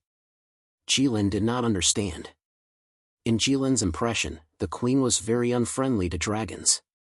When they first met, she shot him with an arrow without saying anything. Why was she holding back now? Because I think you're really different from other dragons. We're not enemies. The Queen's words gave Jilin a huge sense of absurdity. He was the son of the Fire Dragon King and the Golden Dragon King. He had the orthodox dragon bloodline. The Queen was the product of the gods. She could be said to be the purest god. If the two of them were not enemies, there would probably be no disputes in the entire universe. The reason why the gods and dragons did not fight and each stayed in one place was because no one was sure that they would win. I know it's hard for you to accept, the Queen said, but I have no reason to lie to you now. You're not a real dragon, and I'm not a real god. I'm an elf. I'm a dragon. There are no dragons in this world who practice swordsmanship, no dragons who turn into humans and run around, and no dragons who grieve over the death of humans. Even though your body is that of a dragon, your heart is very different from that of a normal dragon. Jilin could not refute it for a while. Then, what's the meaning of you not being a real god? The gods see the world as ants. It's their work, but I see them as real life. Jilin did not dare to speak. He seemed to understand the Elven Queen's words, but he also seemed to not understand. It was like when you were discussing with your friend what to eat tonight, and your friend suddenly talked about things like life and ideals. Anyone would be caught off guard, and it would take a while for the brain to react. That's why I'm trapped on this island and can't get out. I can only watch you unintentionally dismantle the great array that covers the world and put in the shadow of the God of Darkness. Jilin wanted to say that he was actually used by Aisha, but when the words came to his mouth, he realized that it was not easy to say. Why did the gods trap you here? They said that I was just born and was not stable. They wanted me to see the destruction of the world, and then I would naturally become indifferent to the death of life, and my state of mind would become like them. The destruction of the world, everything has an end, and every world will eventually be destroyed. Then why trap you here? Because as long as I'm here, this world will not be destroyed. Jilin was speechless at the Elven Queen's unparalleled confidence for a while. I have friends in this world. Although they are all dead, I still want to protect the world that they lived in. What about you? The Elven Queen took Staya out of the spring of life and tidied up her messy wet hair. Jilin looked at Staya, and the anger in his chest rose again. He suddenly felt that the Elven Queen was living a free and easy life, daring to go against the gods. He also wanted to do something for Staya, just like the Elven Queen. But he knew that it would not work. This world would eventually be destroyed in his hands. He would grow until he could break through this world. And he still had the mission given to him by the dragons. If he failed, the dragons could only follow their old path. After countless years, the Black Dragon King would destroy the entire universe. No matter what, he could not stand on the same side as the Queen. I cannot protect this world. Jilin turned back into his human form. He turned into an ordinary-looking young man with red hair and golden eyes. It was a strong contrast to the beautiful Elven Queen. Jilin walked to Staya's side and squatted down, putting his fingers on Staya's neck. Feeling the cold and silent body, Jilin's teeth chattered. Since the gods created humans, why did they create humans to be so weak and have such a short life? Jilin asked softly. I don't understand either, that's why I don't listen to the gods' arrangements, the Queen replied softly. Why do you have to follow the orders of the dragons?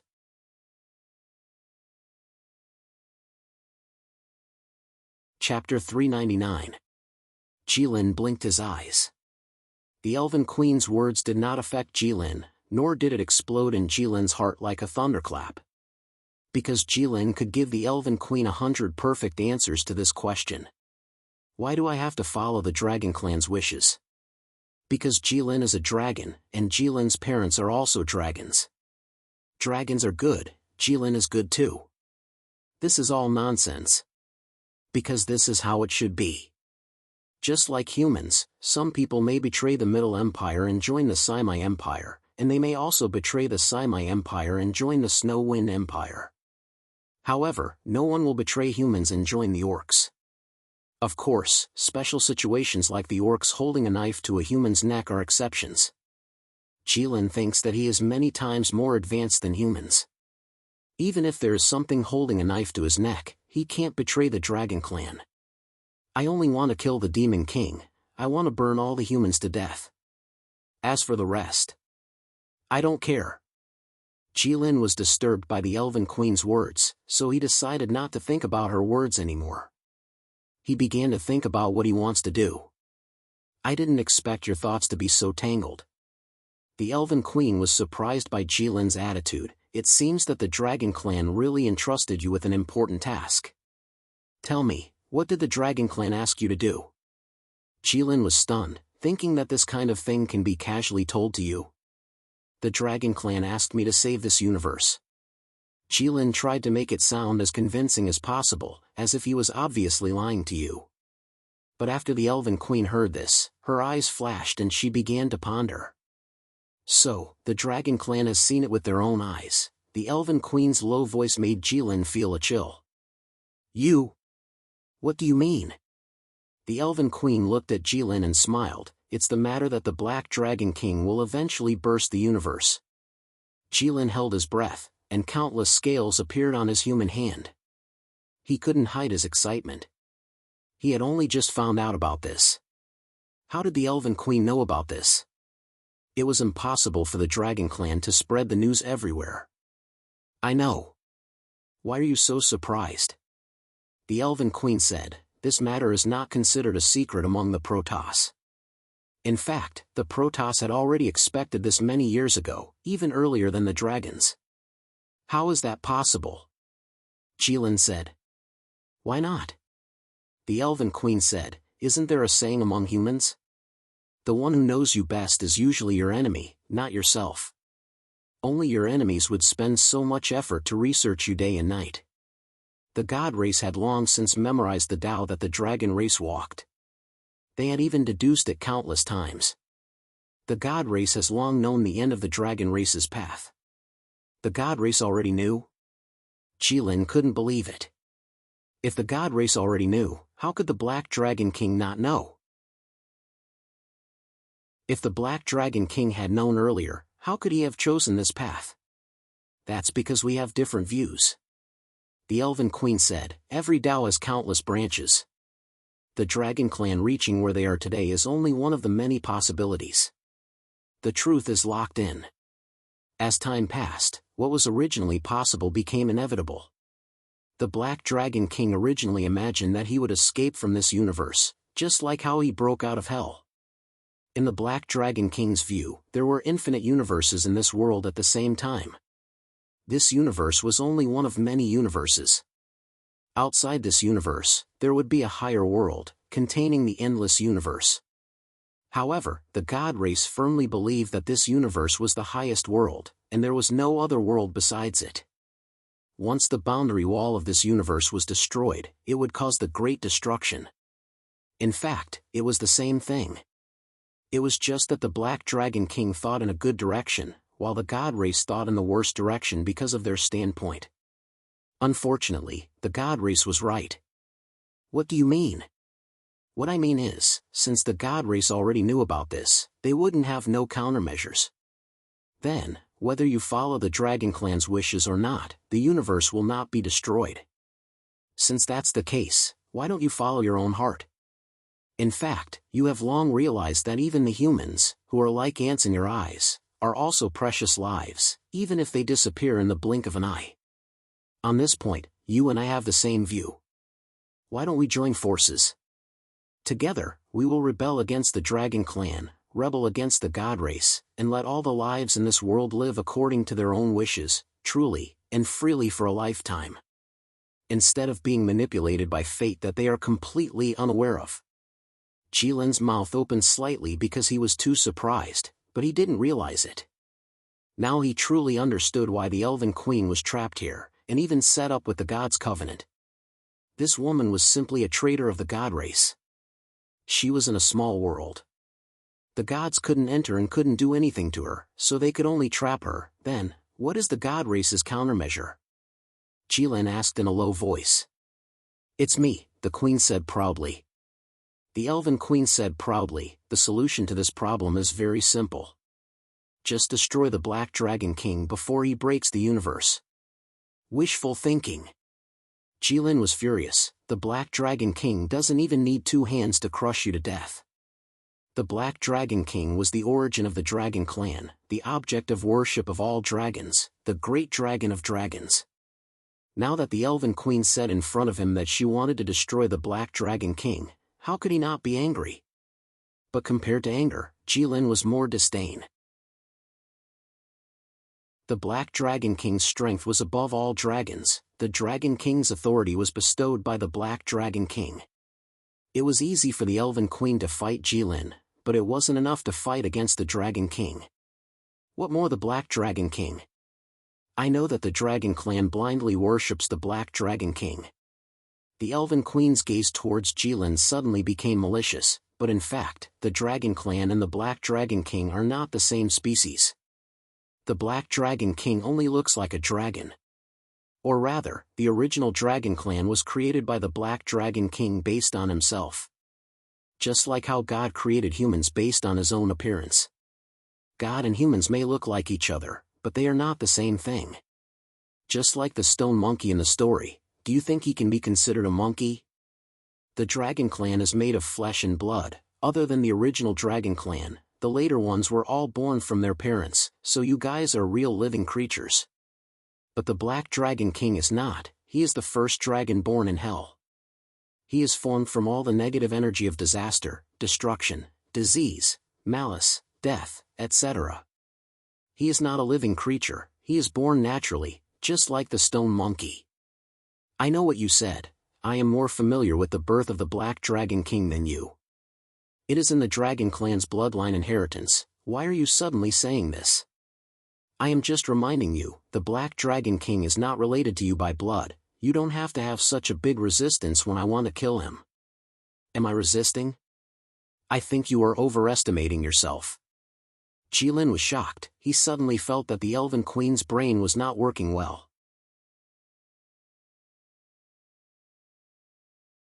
Chapter 400. You don't have to worry about how I'm going to kill the Black Dragon King. I still need some time to fully mature, that's countless years later. You only need to think about what's happening now. Right now, Jilin lowered his head and looked at Staya. His heart tightened. But Jilin still shook his head. This was a huge matter that concerned the entire universe, and also concerned Jilin himself. He couldn't just listen to the Elf Queen's one-sided words. If the Black Dragon King broke through the universe, all life would die under the destruction. The dragons were no exception. Jilin himself was no exception. This was an obvious thing. If the Black Dragon King could protect the entire dragon race, then wouldn't it be better to bring the entire dragon race out of the universe? As for the other life forms, according to the dragon race, what did that have to do with him? So this was a huge matter that concerned his life. How could Jilin not be cautious? Now that the Elf Queen said she could defeat the Black Dragon King, Jilin didn't believe it even if he put aside his standpoint. Even if the Queen was really invincible in the future and could really become the God King, she had never fought with the Black Dragon King. How could she say she could defeat the Black Dragon King? Just based on the illusory speculations of the gods? If the gods could believe that the entire universe could become better. First, I can't believe you. Jilin looked at the Queen and said, no one in the entire universe dares to say they can definitely win against the Black Dragon King. Even if you are really stronger than the Black Dragon King, battles are always full of accidents. What if? If you lose, the entire universe will be destroyed again. This is a huge matter that concerns the entire universe. I can't put all my eggs in one basket and put all my hopes on you.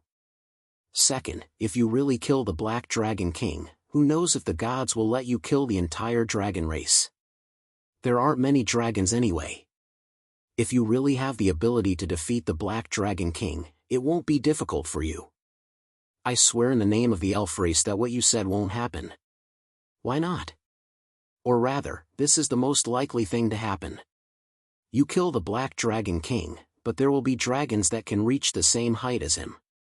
There will also be dragons that have the possibility of breaking through the universe. What will you do then? When a dragon grows to that level, will you kill every dragon you see? At that time, the entire dragon race would live under your shadow. Wouldn't that be the most humiliating thing for the dragon race? Wouldn't it be better for you to deal with them in one go? As I said before, you and the Black Dragon King are not the same species. It should be very difficult for you to reach the Black Dragon King's level. Who knows what will happen in the future? Then, what reliable solution does the Dragon Clan have? The Queen finally asked the most important question. Jilin hesitated for a moment.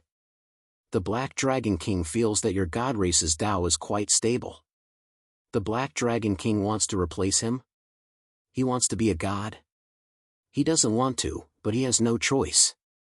The Queen suddenly stood up. Absolutely not. Why? The Black Dragon King is the amalgamation of all destruction and destruction in the universe.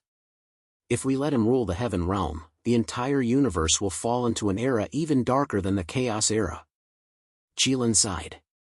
It seems that you don't agree with the dragon race's method, and the dragon race won't agree with the god race's method either.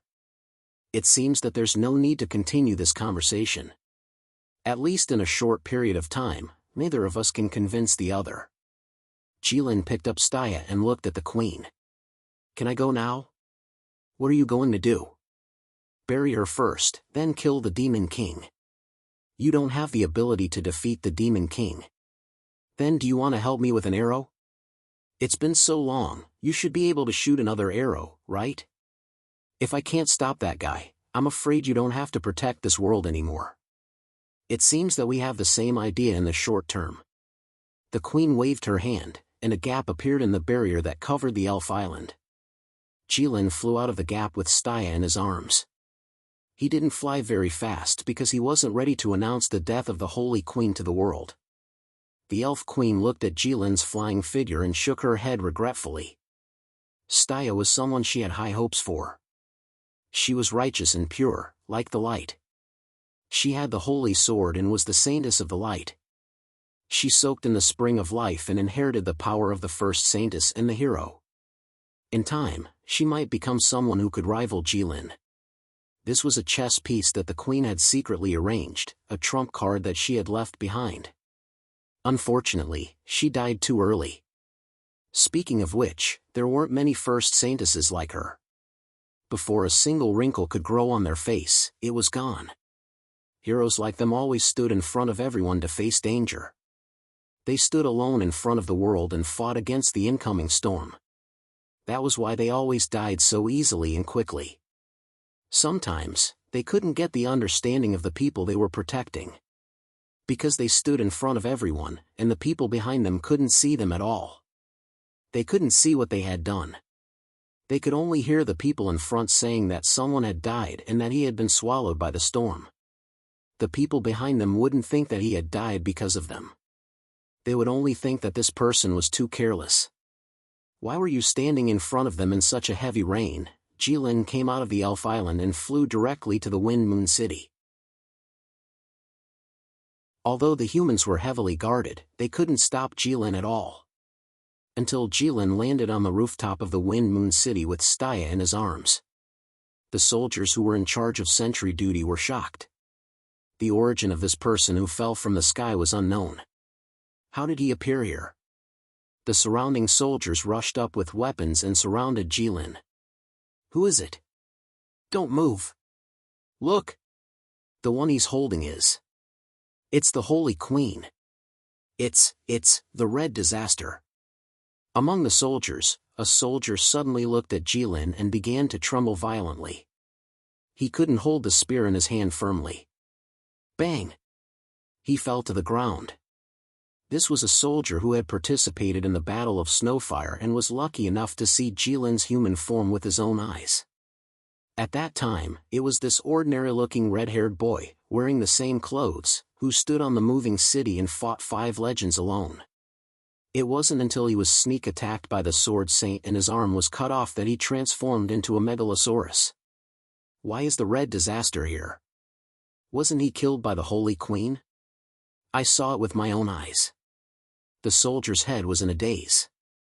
But after all, he had been through hundreds of battles and could still calm down. Quick! Sound the alarm!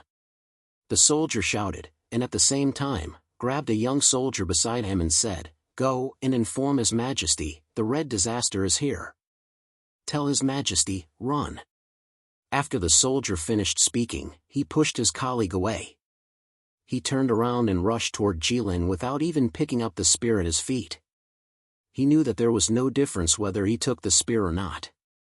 Only a legendary powerhouse could barely exchange 2 blows with the Red Disaster. What did he do? The reason he rushed over was because he hoped to delay the Red Disaster for a second or two so that the Iron Blood King would have a higher chance of escaping. Jilin looked at the empty-handed soldier rushing toward him. For some reason, his eyes felt a bit sore. Humans, why would they take the initiative to give up their lives? Is this something that living beings can do? Staya, what do you think?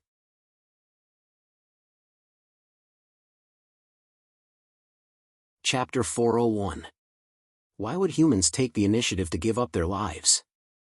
Jilin felt that Staya had the right to answer this question. In the past, Staya would probably talk to Jilin about the light, the country, and the common people, and talk to him for half a day. That was enough to make a megalosaurus impatient, and it was basically Staya talking, and Jilin listening. But now, Staya would no longer respond to any of Jilin's questions. Was this death? When a person died, his family and friends would not immediately accept this reality, and they would still feel that his death was unreal. They felt that he was still alive and had not gone far. They had not been able to adapt to a world without him. Until one day, when they really wanted to say something to him, or do something with him, when they really thought of him, they would truly feel that he was dead. His death would truly hurt them, and make them realize that this world would always have one less person they knew, and they would eventually leave this world. Jilin was absent-minded, which was rare. In the past, Jilin felt that absent-mindedness was simply because the human brain had not evolved enough. But now he knew that this was the case. Just as Jilin was stunned, the empty-handed soldier had already rushed in front of Jilin. He gritted his teeth and raised his fist.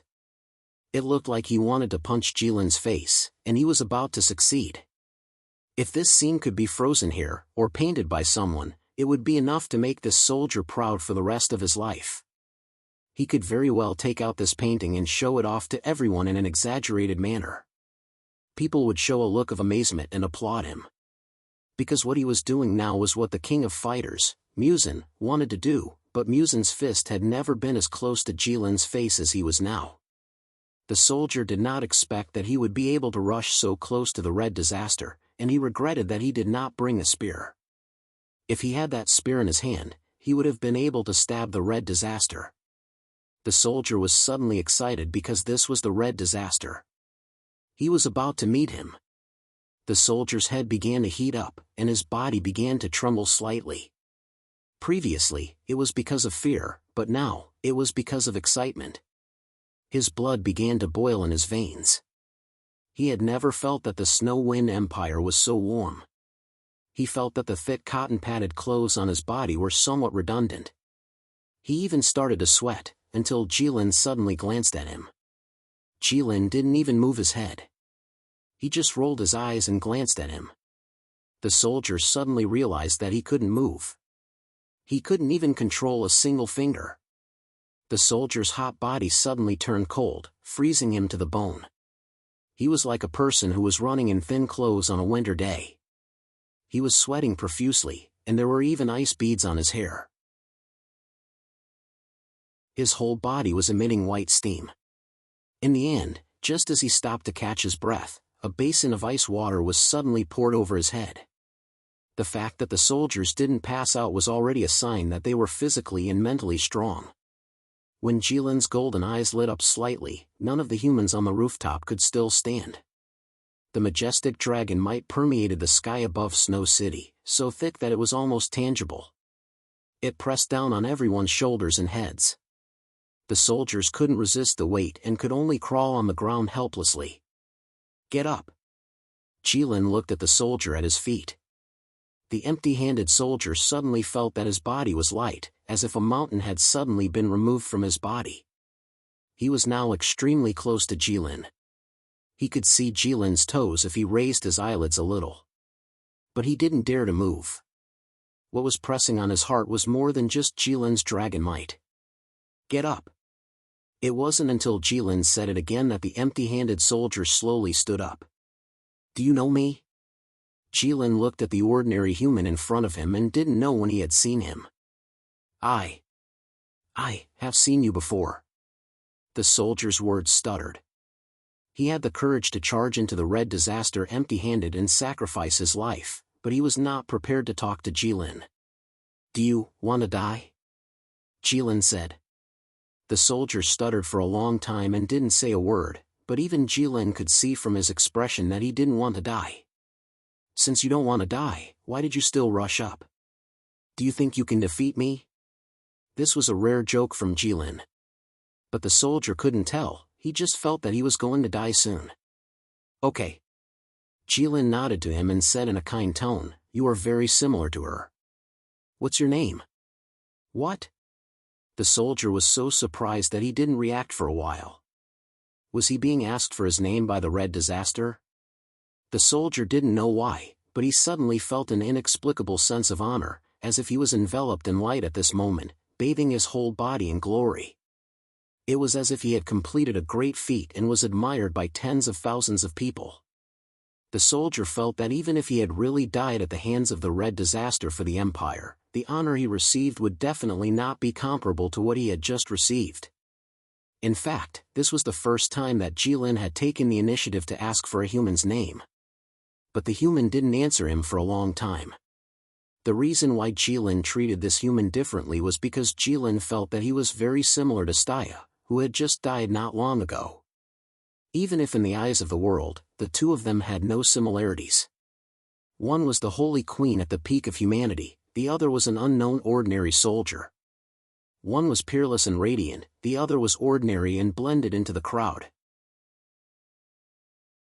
However, the courage to rush to the front, to sacrifice himself, and to attack him was enough for Jilin to classify this person as the same type of person as Staya. "Name? You don't have one?" Jilin asked. "I do." The soldier lowered his head slightly, Florin Ariza. Jilin was slightly stunned, he had never heard of such a long name. In fact, this name was definitely not long, but most of the humans whose names Jilin knew were the top elites of humanity. Under normal circumstances, they could directly represent their surnames. Other than the Nanshin Empire and the Middle Empire, most nobles would only use their surnames when they introduced themselves to strangers. This was to tell the person on the other side that he was not facing an individual, but a powerful family. This was the case with strangers, not to mention with Jilin, who was a life form of another race. There was even less of a need to report their name. "Do I still have to be friends with you?" Jilin didn't know about this rule.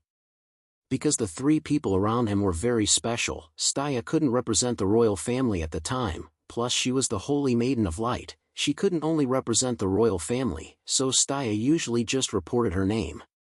Bane had no parents since he was young, so his name was randomly given by his neighbors.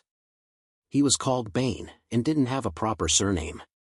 As for Aisha, her name was a fake name that she came up with more than 180 years ago, and after using it for so many years, it became real.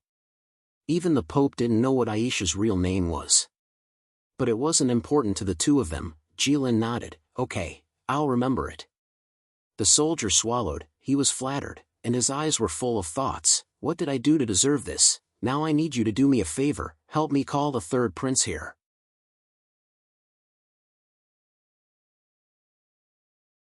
Chapter 402.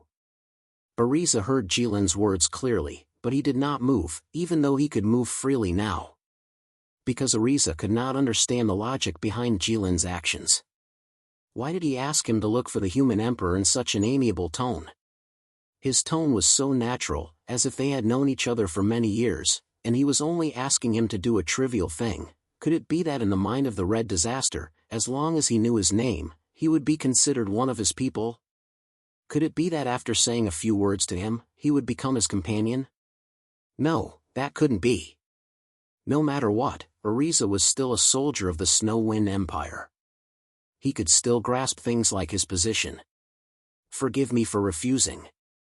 Ariza clenched his teeth and looked at Jilin. His voice was low but very clear. While saying this, Ariza was already prepared to go to heaven in the next second. Fortunately, Jilin did not know what he was thinking at this time.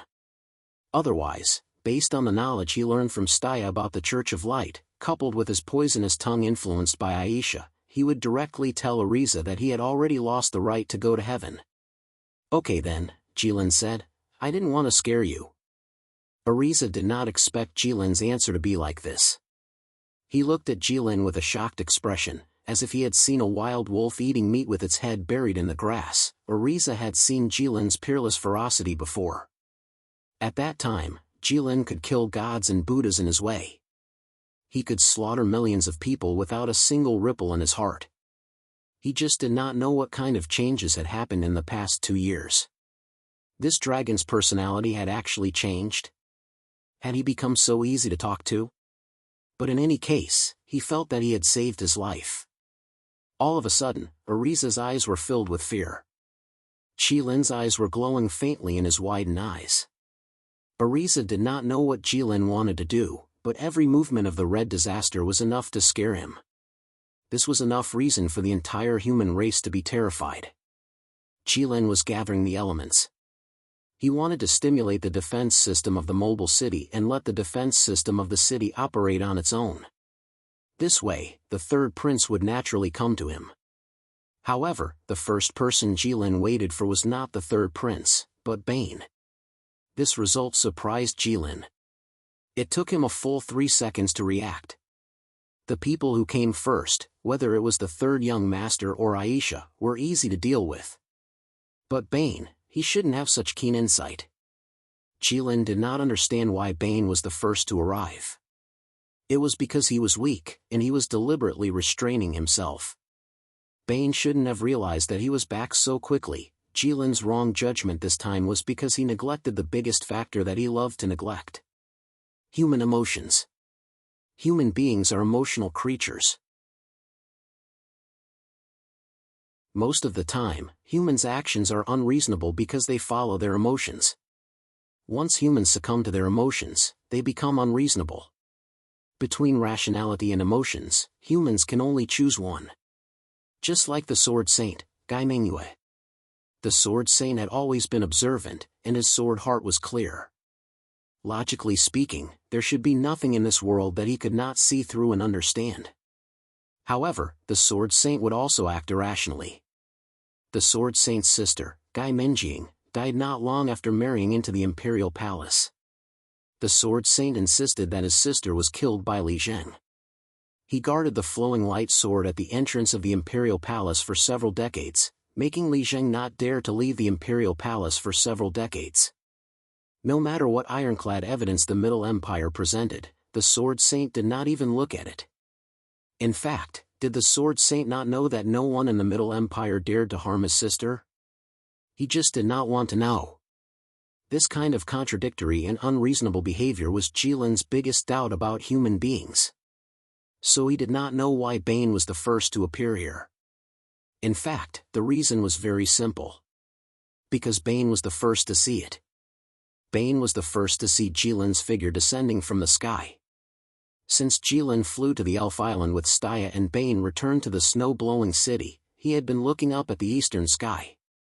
The soldiers guarding the city stood on high ground, standing in the wind and snow, looking down from above.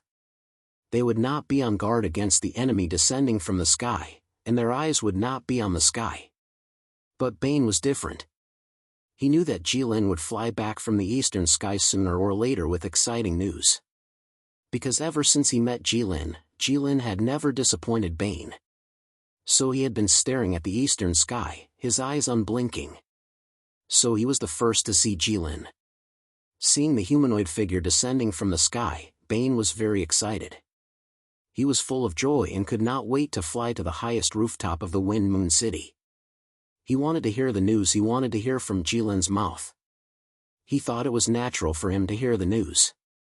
Until he saw Staya in Jilin's arms. Bane suddenly realized what Ariza had felt before. Running in the cold winter, the sweaty man was suddenly doused with a basin of cold water. That kind of cold, as if even the blood had been frozen into ice, pierced Bane's body and made him feel very painful. Bane's joy was instantly frozen, just like the cold wind on the northernmost ice field passing through the Middle Empire in spring. Bane's keen mind and years of tempering allowed him to judge the general situation in an instant. Jilin had never held a person on the ground in a human form, and Staya would never allow Jilin to hold her like this, but he didn't want to believe it. Jilin. You? Why are you still holding Staya? She's not in the sky, put her down. Bane's voice had completely changed, as if it was another person speaking. He opened his mouth and said something that he didn't even know what it was. Staya was cured so quickly. The Elf Queen is really amazing. You are also very powerful. Jilin raised his eyebrows. If Bane had a trace of rationality left, he would know that he should never say this. Staya was already dead, but he was still saying that Jilin and the Queen were powerful. No matter how one looked at it, these words were blatant mockery and insult. Fortunately, although Jilin was angry, he didn't argue with him. Jilin could understand Bane's feelings because they felt the same way. Jilin, who suddenly realized this, was shocked. He could actually feel the same way as a human? Ah. Jilin. Staya, Bane was still talking. Jilin walked towards Bane with Staya in his arms. Bane suddenly became nervous. Every time Jilin took a step towards him, Bane would hurriedly take 3 or 4 steps back. It was as if the one walking towards him was not Jilin with Staya in his arms, but 100 enemies with sharp knives. No, perhaps to Bane, the current Jilin was more terrifying than 100 enemies that wanted to kill him. Because Jilin now seemed to represent the reality that Bane didn't want to accept, but had to face in the end. Nothing could make people feel more desperate than reality. Because humans rarely had the chance to change it. Bane retreated again and again. But how big could the rooftop of the Wind Moon City be? It didn't take long for Bane to finally retreat to the wall. Behind him was the abyss built by humans, and in front of him was the reality that he didn't want to accept step by step. He had no way to retreat. Stop! Bane suddenly said with a trembling voice. The voice was so desperate and helpless that it was more like a request than a talk. Jilin actually stopped. This was no different from a miracle for Bane. Ben was finally able to catch his breath. He sat on the ground as if he was paralyzed. He buried his head between his knees and wrapped his arms tightly around his head. There was no space left. He hid in the fortress called himself, as if he could be stronger this way. Is she dead? Ah.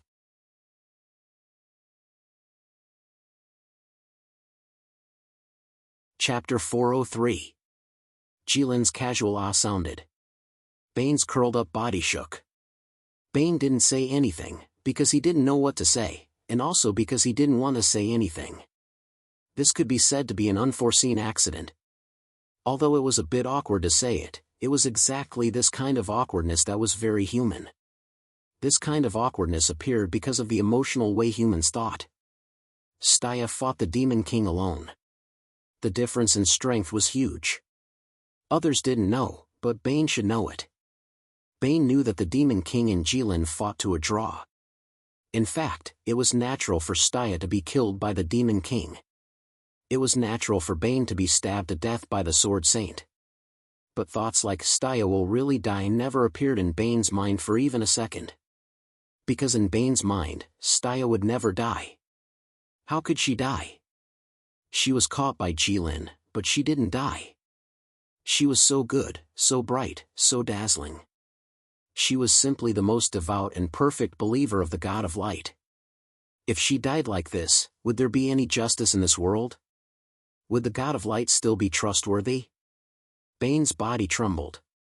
His heart was full of cursing and swearing at the world and the gods. Ah, she's gone like this? I can't talk to her or listen to her talk anymore. He could no longer see her confident smile and her long hair that was as dazzling as gold. I can't see her anymore. Why? He clearly had a lot of things to say to her, a lot of things to do with her. He couldn't do anything. For the rest of his life, everything related to Staya could only be regretful. Why? Bane didn't look up. He still buried his head in his arms, but his voice sounded like he had just cried. What? Why? Didn't you bring Staya to the Elven Island? Didn't the Elven Queen have the Spring of Life? Didn't that thing claim to be able to restore a person to their original state as long as they were still breathing? Wasn't it able to bring the dead back to life? Why? Why didn't you save her? Bane's voice gradually turned into a shout towards the end. He still did not raise his head. However, Jilin could see that his neck had turned red, the veins on his neck were visible, and the fabric around his knees was wet. Jilin glanced at the girl in his arms. Jilin didn't know how humans differentiated and defined girl and woman. However, Jilin decided to call Staya that way for the time being because it sounded nice. Why couldn't he save her? Because when she arrived at the Elven Island, she was already half dead. This was because reviving the dead and regrowing the bones was just an exaggerated rhetoric used by humans.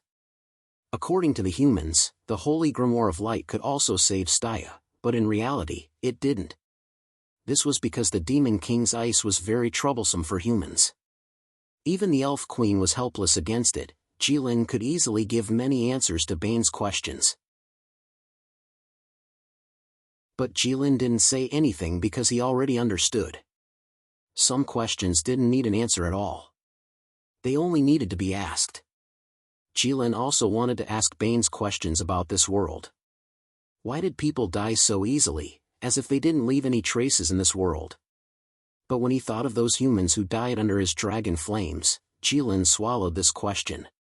He had no right to question the death of humans, but Bane and Jilin both ignored a problem.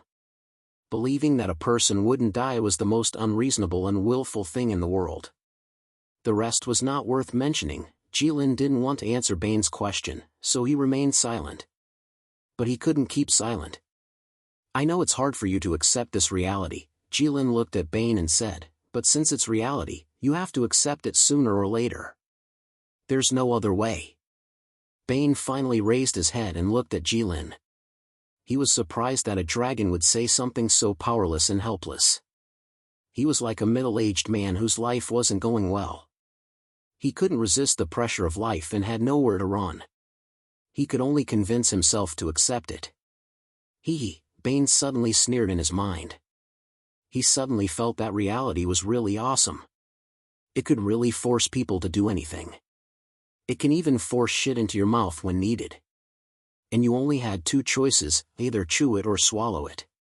But this was a feeling that only humans would have. Jilin, aren't you a dragon? Aren't you a race that has the ability to change reality? Bane looked at Jilin coldly through his hazy, tear-filled eyes. His gaze was still as sharp as a knife even through his gentle tears. He suddenly grabbed a handful of snow from the wall behind him and threw it at Jilin.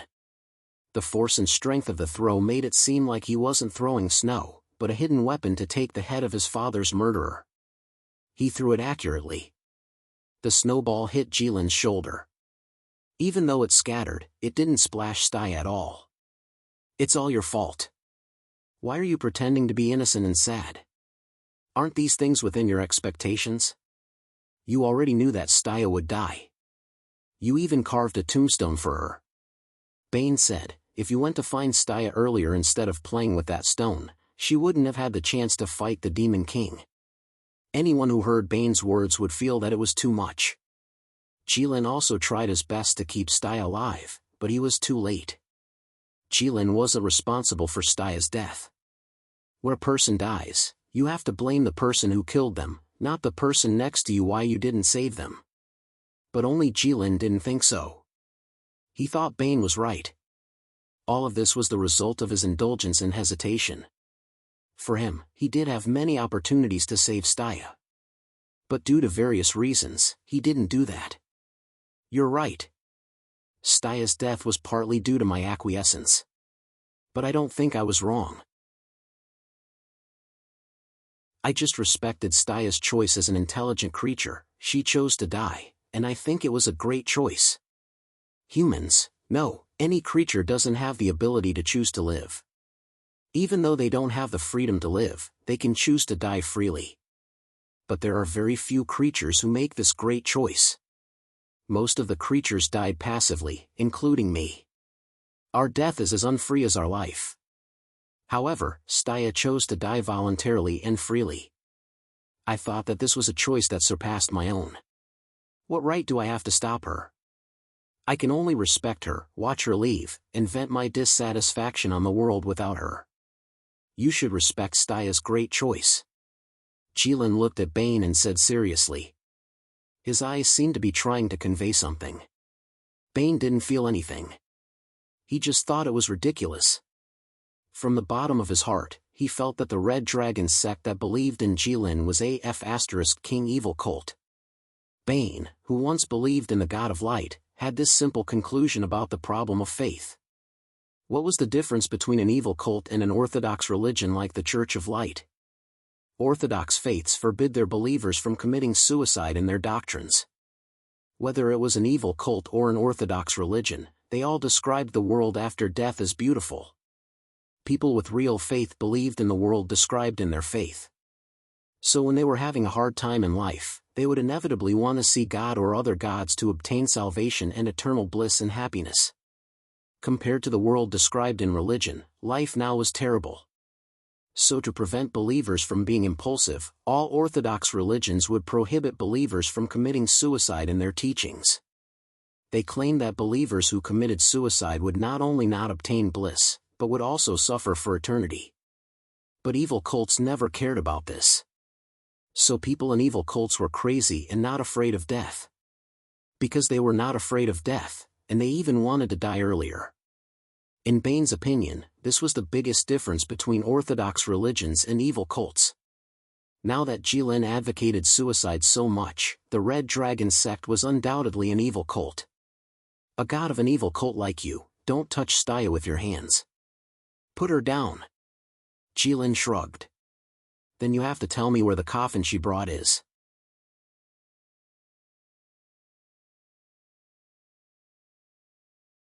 Chapter 404. Even though Jilin was discussing the matter as it was, when it entered Bane's ears, it became ridicule that didn't care at all. Give her to me. No. Jilin shook his head. Why? Staya's armor seems to be too heavy for you. Bane could not bear to listen to this anymore. In his eyes, Jilin was one of the culprits who killed Staya.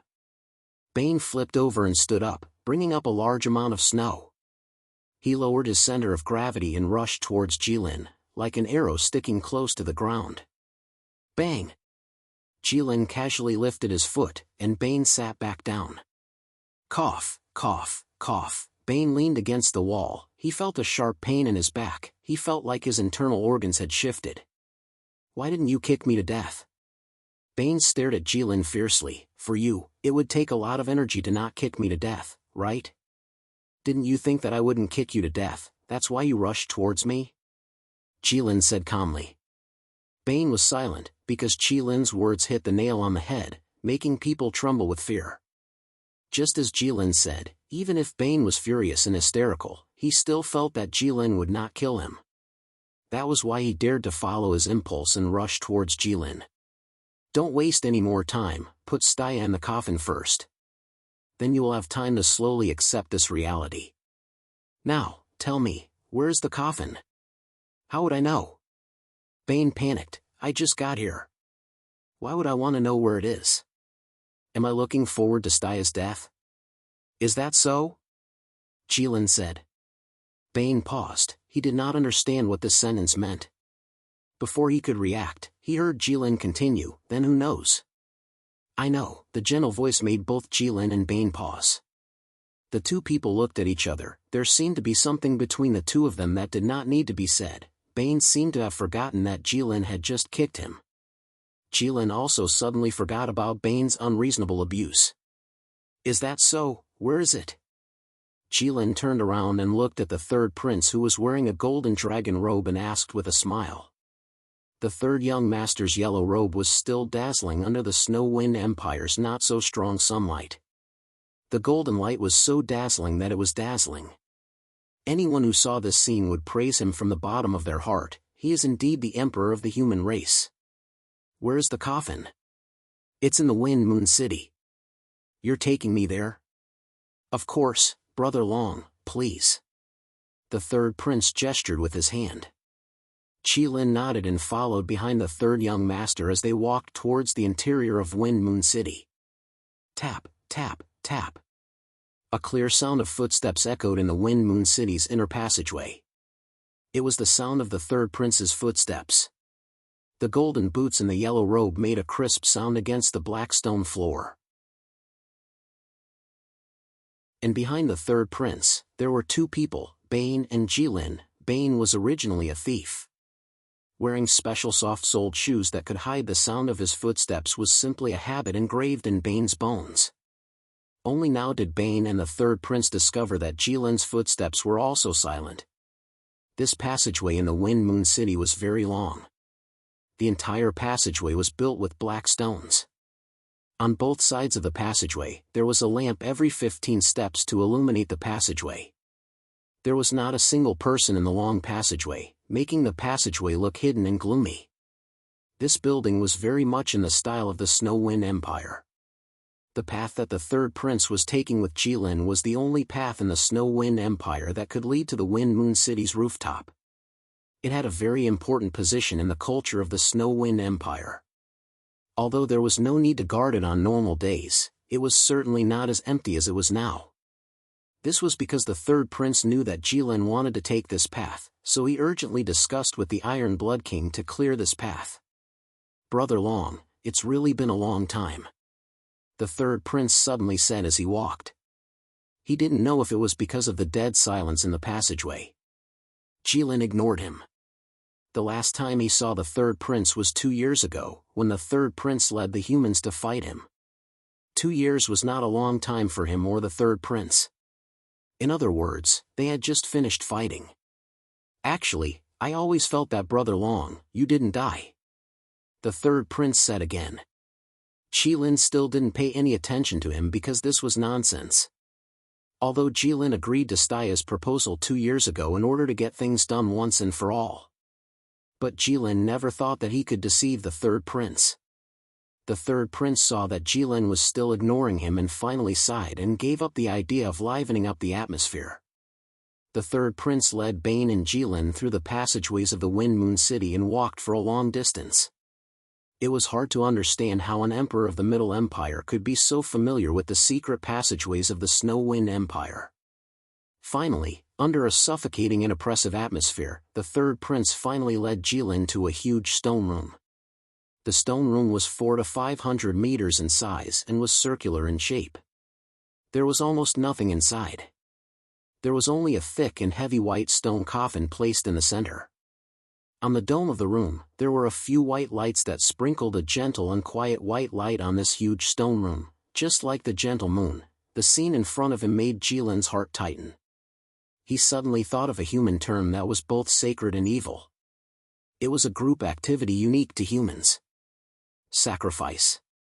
This huge circular stone room looked like a circular altar. The stone room was empty. That was natural. There shouldn't be anything meaningless on the altar. There should only be one thing on it. Sacrifice. Although the word sacrifice sounded broad, it wasn't the case. Humans should be everywhere and have a rich imagination. But for some reason, it suddenly became scarce and barren here. In the long history of humans, there were only 2 options for the sacrifice that humans offered to the gods: food or young girls. This was the humans' obsession with the word young girls. Humans believed that only young girls were pure enough to be the humans' gift to the gods. No matter what humans thought, Jilin was sure that the gods wouldn't want this kind of gift from humans. Therefore, most of the food offered to the gods would quietly rot, and a few would be secretly eaten by greedy children or poor people. As for the young girls offered to the gods, there was no clear record of their whereabouts in any of the human history books. They could have run away, or they could have died. So that's how it is. Jilin looked at the stone coffin that looked like a sacrifice and said softly. It turned out that the cruel and ignorant habits of humans had never been cut off. They had only been passed down in a vague manner. After thousands of years, humans seemed to be changing with each passing day. They had already been reborn. But in some aspects, their stubbornness made Jilin gasp in amazement. Even if thousands of years had passed, it wouldn't change the slightest, but this time, was the human sacrifice Staya?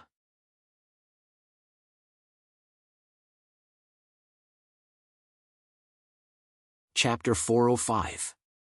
This, Jilin looked at the white sarcophagus and whispered, but he was interrupted by the third prince. This was originally a place used by the Snow Wind Empire to store treasures and other important things. Until a few days ago, when the Iron Blood King knew that the Holy Queen would bring a coffin, he specially ordered people to empty this place to store the Holy Queen's coffin alone. It was to show the Snow Wind Empire's respect to the Holy Queen and the Church of Light. I thought it was just a superficial effort to boost morale, but I didn't expect that it would actually be used. Jilin was stunned when he heard this. He actually misunderstood. Just based on the similar placement and layout, he actually thought of the human sacrifice. Jilin was very surprised, because in his mind, only humans would do such a stupid thing. What's wrong? Even Bane almost noticed Jilin's surprise. Jilin glanced at him and finally saw his abnormality. Jilin suddenly realized that ever since he confirmed Staya's death, he had suddenly become sentimental. Nothing, I just feel that the location of the coffin is not very good. Jilin said. The location is not good? The third prince looked at Jilin strangely. In the third prince's impression, Brother Long was not a dragon who would care about this kind of thing. Moreover, although the third prince downplayed it, the Iron Blood King also used a lot of manpower and material resources to be able to vacate this extraordinary stone room. To be honest, even in the eyes of the third young master, wanting to find a better place to place the coffin in Wind Moon City than this was not an easy task. After all, this was the coffin of the king of a country, and a slight mistake would be extremely rude. For this reason, the Iron Blood King specially asked people to consult the entourage of the Middle Empire and asked the people of the Middle Empire to provide advice. After all, in terms of feng shui, the Middle Empire could be said to be the best in the world, and no one was unconvinced. No matter how you look at it, this location is excellent. Could it be that Brother Long has some unique views? The third prince said strangely. He also dabbled in the feng shui of the Middle Empire, and also did not feel that there was anything wrong with this place. But since Jilin said so, there might really be something that he missed. After all, dragons were high-level creatures, it was normal for them to know some knowledge that humans did not know. No. Jilin's straightforward answer stunned the third prince. Then the third could not help but bitterly smile. I just feel uncomfortable looking at it. After Jilin finished speaking, he carried Staya and walked towards the coffin. Tap, tap, tap. For some reason, at this time, suddenly, Jilin was Lin's. But neither the third prince nor Bane noticed this. Jilin walked to the white coffin step by step with Staya in his arms. He suddenly had a very bad feeling. He felt like he was a human who was holding a sacrifice to the gods. Jilin walked around the coffin with Staya in his arms. He wanted to show Staya her new home forever, even if it was meaningless. After walking around, Jilin was also inspecting Staya's new home. Jilin nodded with satisfaction. Staya did not say anything. One end of the coffin was big, while the other end was small. The whole coffin was trapezoidal. The lid of the coffin was carved by a skillful sculptor who carved an extremely exquisite statue of the god of light the size of a person. At the front of the coffin, there was a church that was hidden by the forest. In front of the church, there was a grassland full of strange plants. On both sides, there were tall pine trees. The entire church looked very quiet, as if it was the residence of the gods in the heavens. On the left side, there was a phoenix that was burning with flames.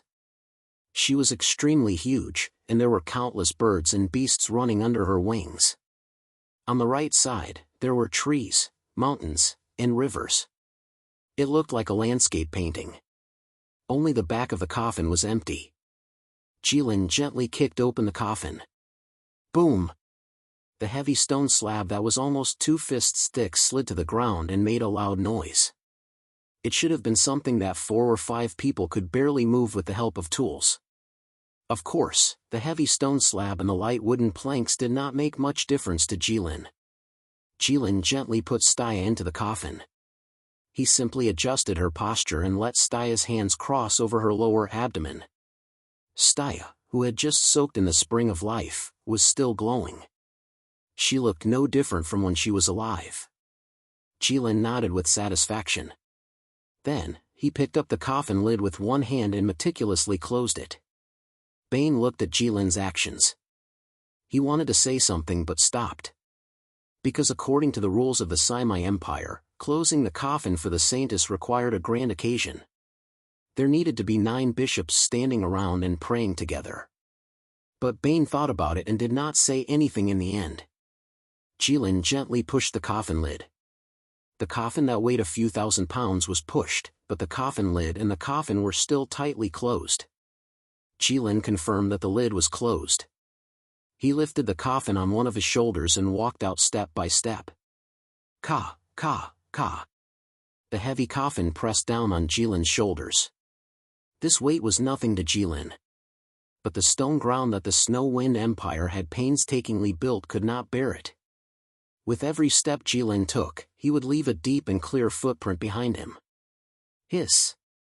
Bane and the third prince sucked in a breath of cold air. They were incomparably shocked. What are you doing? Bane flashed in front of Jilin and even pulled out his sword. Jilin did not even look at him. With a light wave of his hand, the sword broke and Bane was sent flying. Bane fiercely hit the wall beside him. He was unable to get up for a while. He felt as if he had been punched by a 6th-rank powerhouse with all his strength. Brother Long. I understand your feelings, but this is indeed inappropriate. The third prince replaced Bane's position. Jilin's golden pupils slightly lit up. A rich dragon's aura began to spread out. In the end, he could not treat the third prince as casually as he treated Bane. The third prince's heart sank. He was suddenly in a dilemma. If he fought with Jilin here, regardless of whether he won or lost, it would definitely cause a great loss to the human race. The war between the humans was imminent. Their strength was not at its peak. This kind of loss was unbearable now. However, he could not allow Brother Long to take Staya away. I wanted to ask you this when I saw you. Jilin said, You're the Emperor. Then why did Staya rush out first when you faced the Demon King? Realization dawned on the third young master. He was still wondering why Brother Long did not say anything when he saw him. He thought that Brother Long was still holding a grudge against him for leading the human race to attack the volcano 2 years ago. It turned out that Brother Long was angry at him for Staya's death. The third prince felt bitter in his mouth. He was really wrong but could not say anything. When Staya rushed out, she swore that she could even take down the Red Disaster, so taking down the Demon King was not a problem. She even asked the third prince not to steal her credit. At that time, the third prince was also skeptical. After all, he had some estimation of Staya's strength. However, he did not know the Demon King's strength. What if the Demon King was really not that powerful? Besides, who would think that someone like Staya would lie? Everything she said was so infectious and convincing. Just as the third prince was hesitating, Staya had already rushed out. The third prince looked at Jilin. He wanted to say a lot of things, but he could not say a single word. Because Staya was already dead.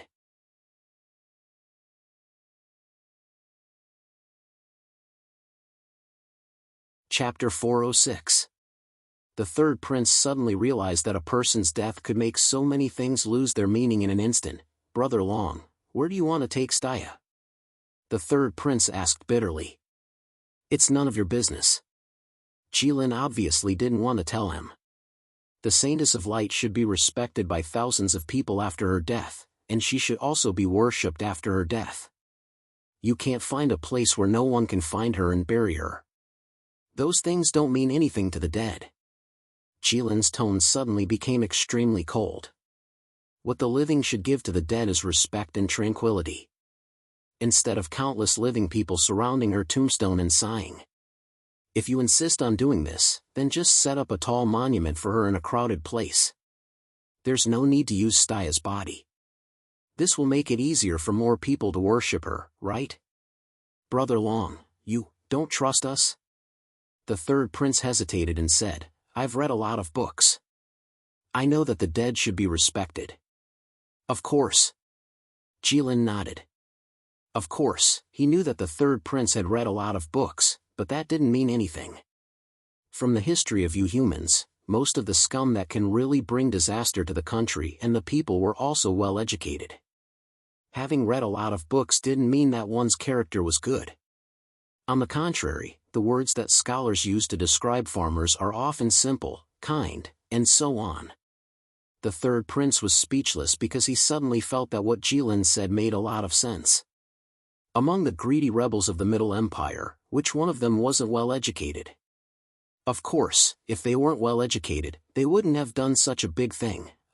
As the royal family of the Middle Empire, that's enough. The royal family name isn't something to be proud of. It's not worth showing off. Jilin raised his hand and interrupted the third prince. Where did this come from?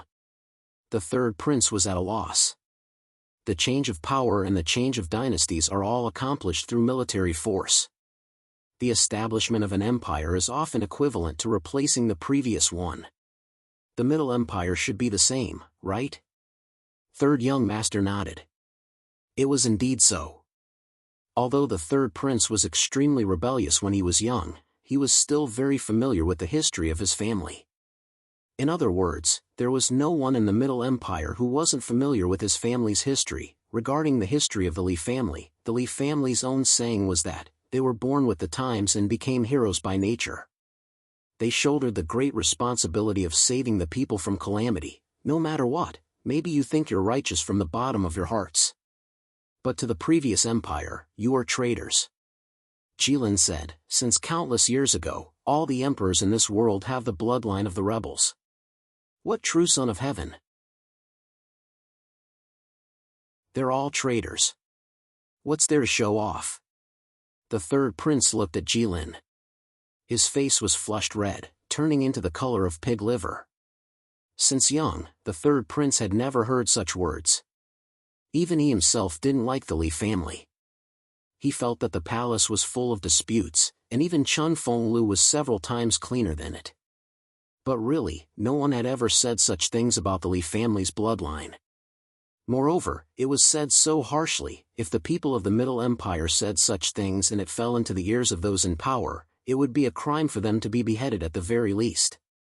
These were words that could shake the foundation of the empire.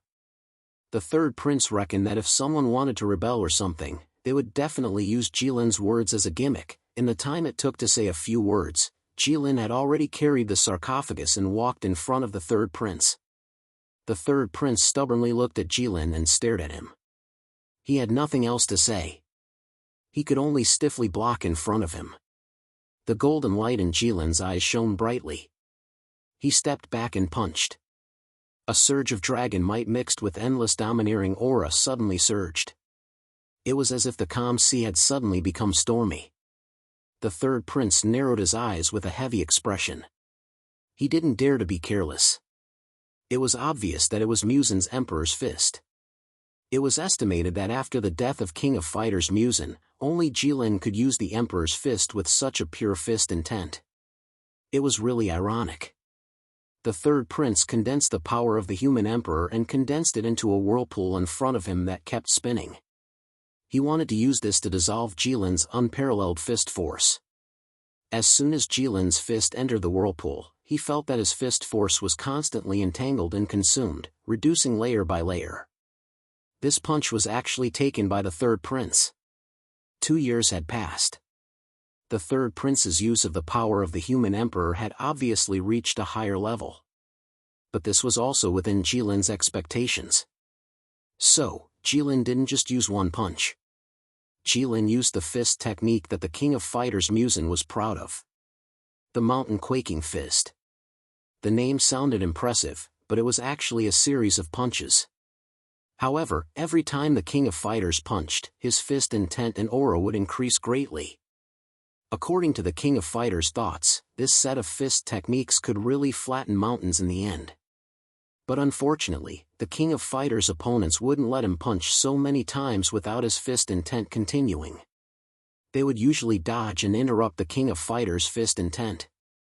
Even the orcs wouldn't choose to take Muzin's fist head-on. Speaking of which, the king of fighters' mountain quaking fist had thrown the most punches when he fought with Jilin in the Snow Wind Empire. He had thrown more than 130 punches. That time, Jilin stood still and fought with him. He didn't dodge or defend. Jilin and Muzin fought each other. At least, that was what it looked like. If the Pope wasn't there, Muzin would have been beaten to death by Jilin. From then on, Jilin learned this fist technique that got stronger the more he fought. The passage was narrow, and there weren't many places where the third prince could move. Jilin forced the third prince into a corner with a few punches, leaving him with nowhere to hide. Then, he smashed his punches down. The biggest advantage of this fist technique for Jilin was not that it got stronger the more he fought, but that it was easy to control.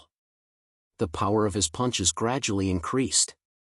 As long as the third prince could withstand the first punch, Jilin didn't have to worry about accidentally killing him with one punch. Finally, when Jilin landed his 13th punch, the shield in front of the third prince shattered. The third prince fell weakly against the wall and looked at Jilin weakly. "You dare to stand in front of me now? When the Demon King came, why didn't you stand in front of her?" Jilin said softly. The third prince was silent for a moment.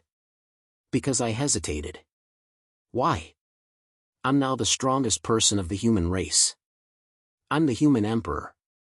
I can't easily fight a battle that I'm not sure of winning. Once I lose, it will be a heavy blow to the entire human race. I can't afford to lose." "Ah."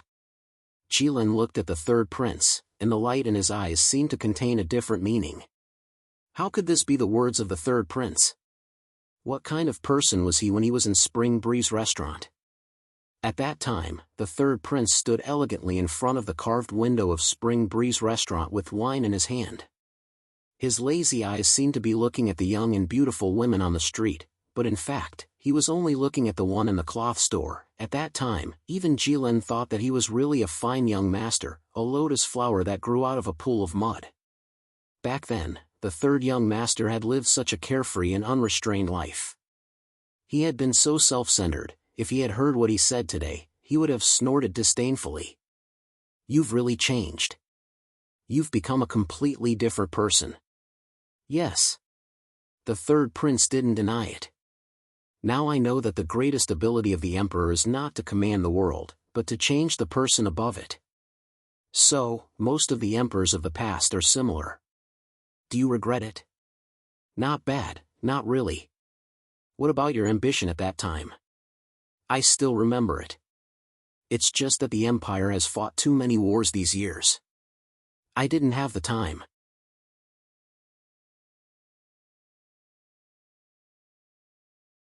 Chapter 407. The third prince was very depressed. He knew that he would lose, but he didn't think that he would lose so directly and so naturally.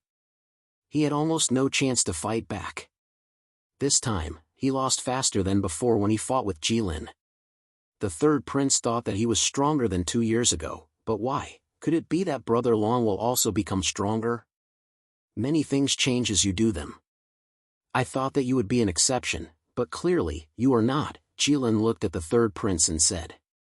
Jilin's eyes dimmed slightly, his eyelids drooping. This appearance made the third prince dazed for a moment. If this expression appeared on a human's face, it would be easy to recognize and make them look disappointed. But when it appeared on Jilin's face, the third prince couldn't understand. The third prince only felt uncomfortable in his chest, as if a fishbone was stuck in his throat. I won't forget, the third prince said loudly. Jilin looked at him indifferently, without any change in his expression. Because Jilin knew that words like these were not worth believing. Humans were unable to guarantee the future at all, but they were confident in the future and would always make promises without thinking. How many women do you have right now? Jilin suddenly asked. The third prince stilled and looked at Jilin in surprise. He looked at Jilin, but he was dazed. He suddenly remembered what Staya had said to him that day on that famous observation deck. Don't forget, I wasn't the only matchmaker between you and Miss Shuiching. Jilin and Aisha also gave ideas. The third prince suddenly felt a chill run up his spine. He shivered violently. That was his illusion. As the human emperor, he was supported by the luck of the entire human race. No chill could invade his body. He only realized one thing in hindsight. It turned out that Sti was already prepared to die at that time. She knew that she was going to die and couldn't complete the important task of supervising him to be good to Shuiching. That was why she had reminded him so casually without leaving a trace. She wasn't the only matchmaker. There were also Jilin and Aisha. When he heard it, the third prince didn't think much of it. It was just a very normal sentence. But now that he thought about it, wasn't Staya saying, even if I die, you can't bully Shuiching, because someone will watch over you for me? It turned out that all of this was within her expectations. At that time, the Demon King hadn't suddenly appeared, and no one knew how strong the Demon King was. But Staya had predicted it. She had anticipated everything that was about to happen. She even predicted her own death. But at that time, she still rushed overs, had no hesitation. So much so that third young master only hesitated for a moment before he failed to stop her. Why? Staya's actions were almost considered suicide. How could a saint of light commit suicide? Even if the third prince hadn't read the Holy Bible of Light, he still knew that suicide was a taboo in the Church of Light. Moreover, Staya wasn't the kind of coward who would easily give up her life. She was so determined to die, as if she was willing to sacrifice her life. She must have a purpose. The Holy Queen was willing to sacrifice herself. She must have done it for something. What was worth it for her to do this? She must have used her life to exchange for something. But what was the problem? The third prince suddenly fell into deep thought. He even forgot to answer Jilin's question. When did Jilin receive such treatment? He grabbed third young master's neck and pressed him against the wall, lifting him up. I'm asking you, how many women do you have now? The third prince's feet were off the ground. Although he wouldn't suffocate to death with his strength, he wouldn't feel good either. The third prince only felt that it was difficult to breathe. He instantly came back to his senses. The first thing he saw was Jilin's golden eyes. The third prince had never looked at Jilin's eyes so closely. He didn't dare to do it before, but now he had no choice. Now, the third prince's strength was also very high, and his eyesight was very good. He could see small details that normal people couldn't. He used to think that Jilin's eyes were the same as a human's when he was in human form, only the color was different. But at such a close distance, the third prince could see that there were extremely small, scale-like patterns on Jilin's eyeballs. But this wasn't what attracted the third prince's attention the most. What caught the third prince's attention the most was that there was a thin layer of hazy liquid in Jilin's eyes. This layer of liquid had just appeared, but it was instantly evaporated into nothingness by the extremely high temperature of the eyeballs. It didn't even have the chance to turn into white smoke. Third young master's heart trembled. So, Brother Long had been crying since some time ago? Jilin actually cried. The third prince didn't know what it meant for a dragon to cry, but he subconsciously brought the meaning of a human's tears to Jilin. In that instant, the third young master seemed to understand the reason behind Staia's death. He understood why he lost so easily this time. Even a disaster would cry for the fall of a holy person. These artistic and pretentious words appeared in the third prince's mind like a gift from the heavens. The third prince shivered. Staia, I'm asking you a question. Jilin was angry, and he slightly tightened his grip. He asked twice, but the third prince ignored him. Jilin, had never seen such a powerful human. Was the human emperor that powerful? Don't you know that I'm still holding your neck in my hand? If I use more force, you'll be gone. Just one. The third prince reacted and hurriedly said, Brother Long, as long as you're alive, how dare I not thank Xueqing? No. One is best. Jilin snorted, and then suddenly asked, what did you see just now? The third prince was stunned at first, and then his hair stood on end. A huge sense of danger shrouded the third prince's heart. He didn't dare to say that he saw him cry, although he really wanted to say that. But he was really afraid of angering Jilin, but he didn't know what to say to change the topic. The third prince reluctantly turned his head and glanced at Brother Bei, only to find that Brother Bei had fainted after being hit by Brother Long's hand. President Long, Aisha didn't hit him so hard. It should be that Brother Bei couldn't accept the impact of the fact, and then he fainted after being hit by Brother Long. However, the third prince saw the black dagger beside Bane, and his eyes suddenly turned, and he became addicted. That? Nothing. The third prince hurriedly said, Right, there's one more thing. I forgot to tell Brother Long. Now that I think about it, I really shouldn't. Jilin looked at the third prince, waiting for him to continue. 2 years ago, thanks to Brother Long and the matchmakers, Xueqing and I had a son. Logically speaking, I should give the matchmakers a red packet, but there were too many things, and I actually forgot. I'll make it up to Brother Long. The third prince took out a fist-sized gold ingot from his sleeve and handed it to Jilin.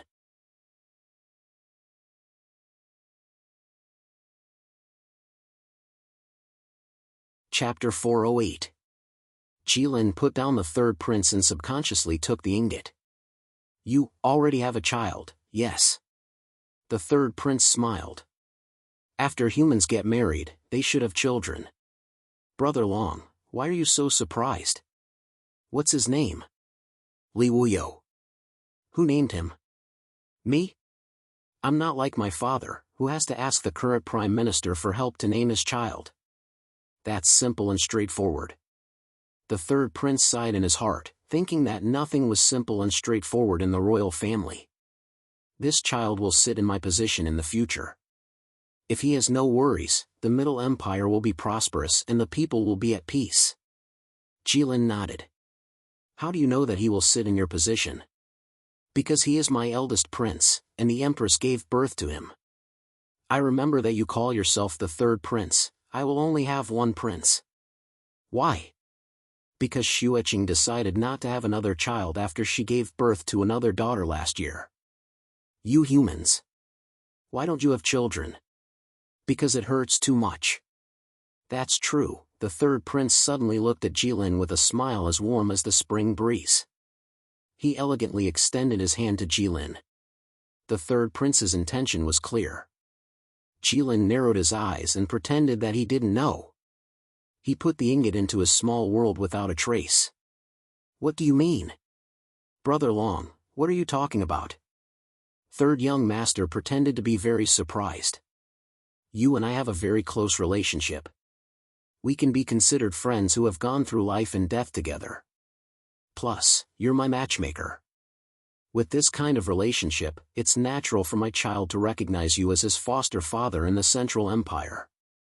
Now that the child has been born for 2 years, why don't you, as his uncle, express anything?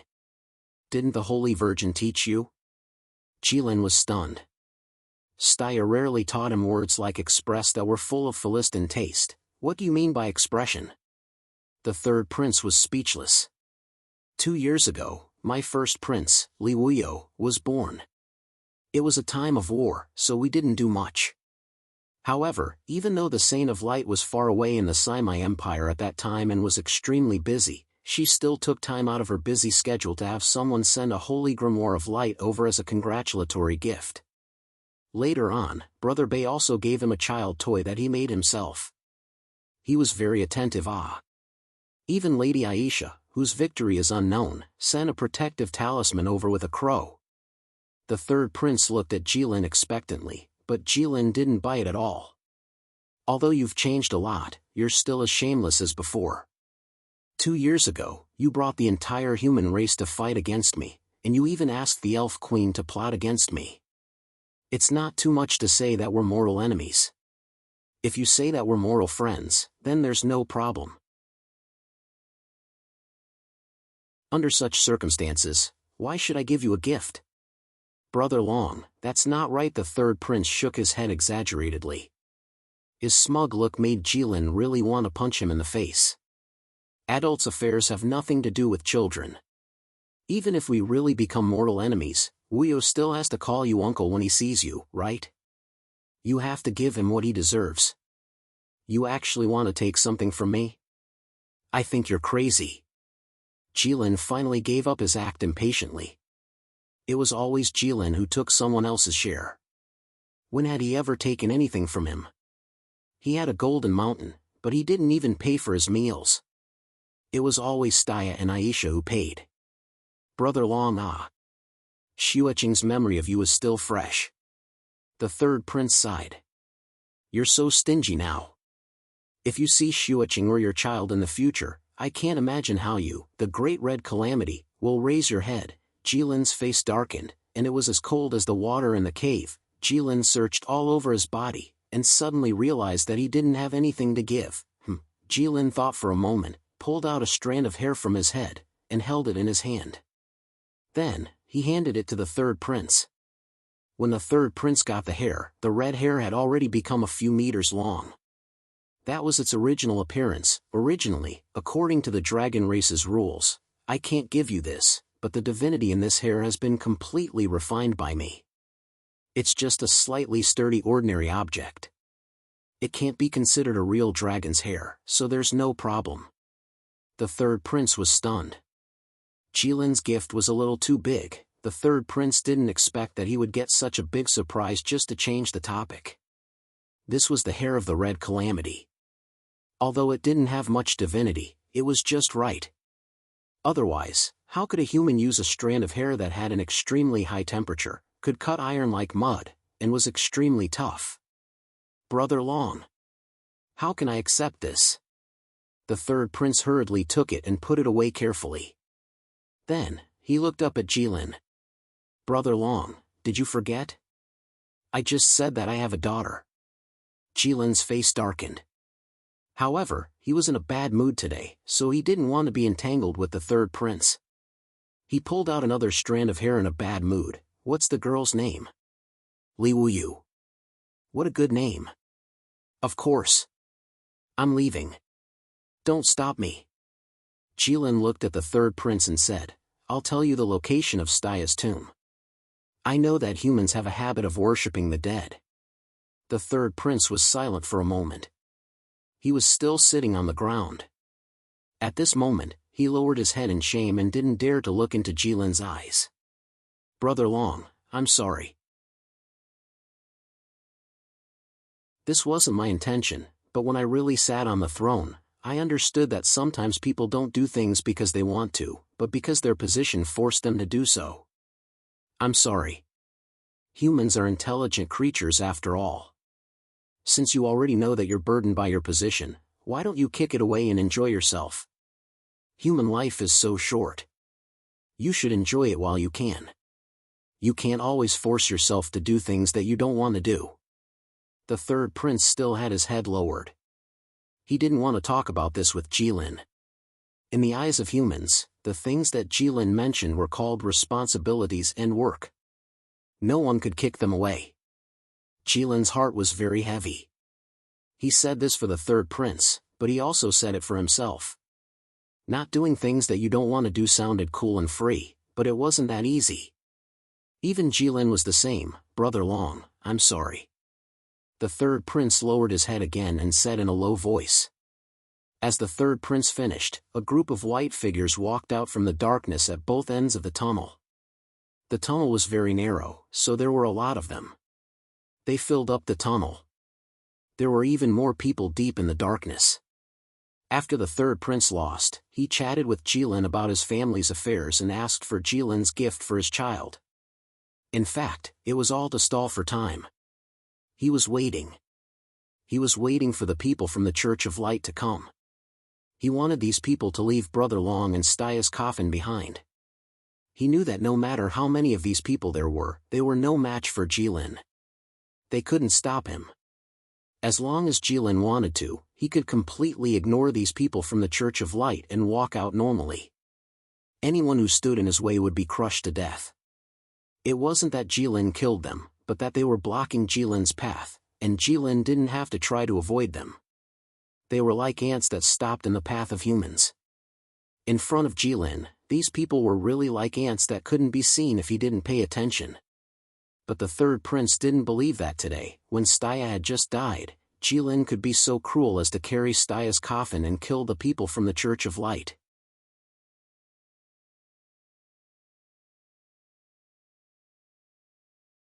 Chapter 409.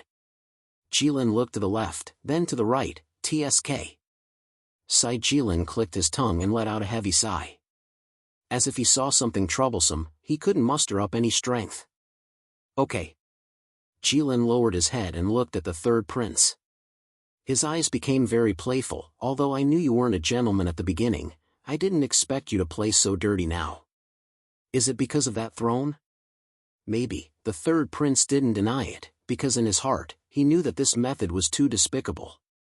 It was not in line with the way the Golden King of the Middle Empire did, nor was it in line with the style of the human emperor.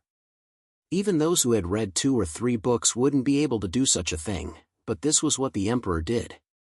Knowing that you couldn't do anything to the people of the Church of Light, they sent them to block your way and make you have scruples. This was called restraint. Every emperor was good at this. Do you know that they might die? Jilin's gaze towards third young master suddenly turned gloomy and cold, just like the gaze of a snake that had locked onto its prey, cold and sharp. The third prince lowered his head and didn't speak. Of course, he knew. He was just betting. He was betting that Jilin wouldn't kill the people of the Church of Light in this world. But he had to make sure that the temperamental Jilin's mood wouldn't suddenly become good or bad at this time. He was gambling with those people's lives, gambling with an unequal bet, and he wasn't sure if he would win. If he won, Jilin would leave Stia behind. If he lost, hundreds of people of the Church of Light would die again. Ha! Jilin suddenly sneered disdainfully. You finally became a real emperor. Jilin didn't understand. Obviously, humans had the saying, it's easy to change mountains and rivers, but it's hard to change one's nature. Why would they be affected by power and have such a drastic change? The greater the power, the greater the change in people. Even the purest and kindest human beings would become incomparably cold and cruel under the influence of supreme power. They would become crueler than any beast in the world. In the world that only Jilin knew, there were countless examples that proved this.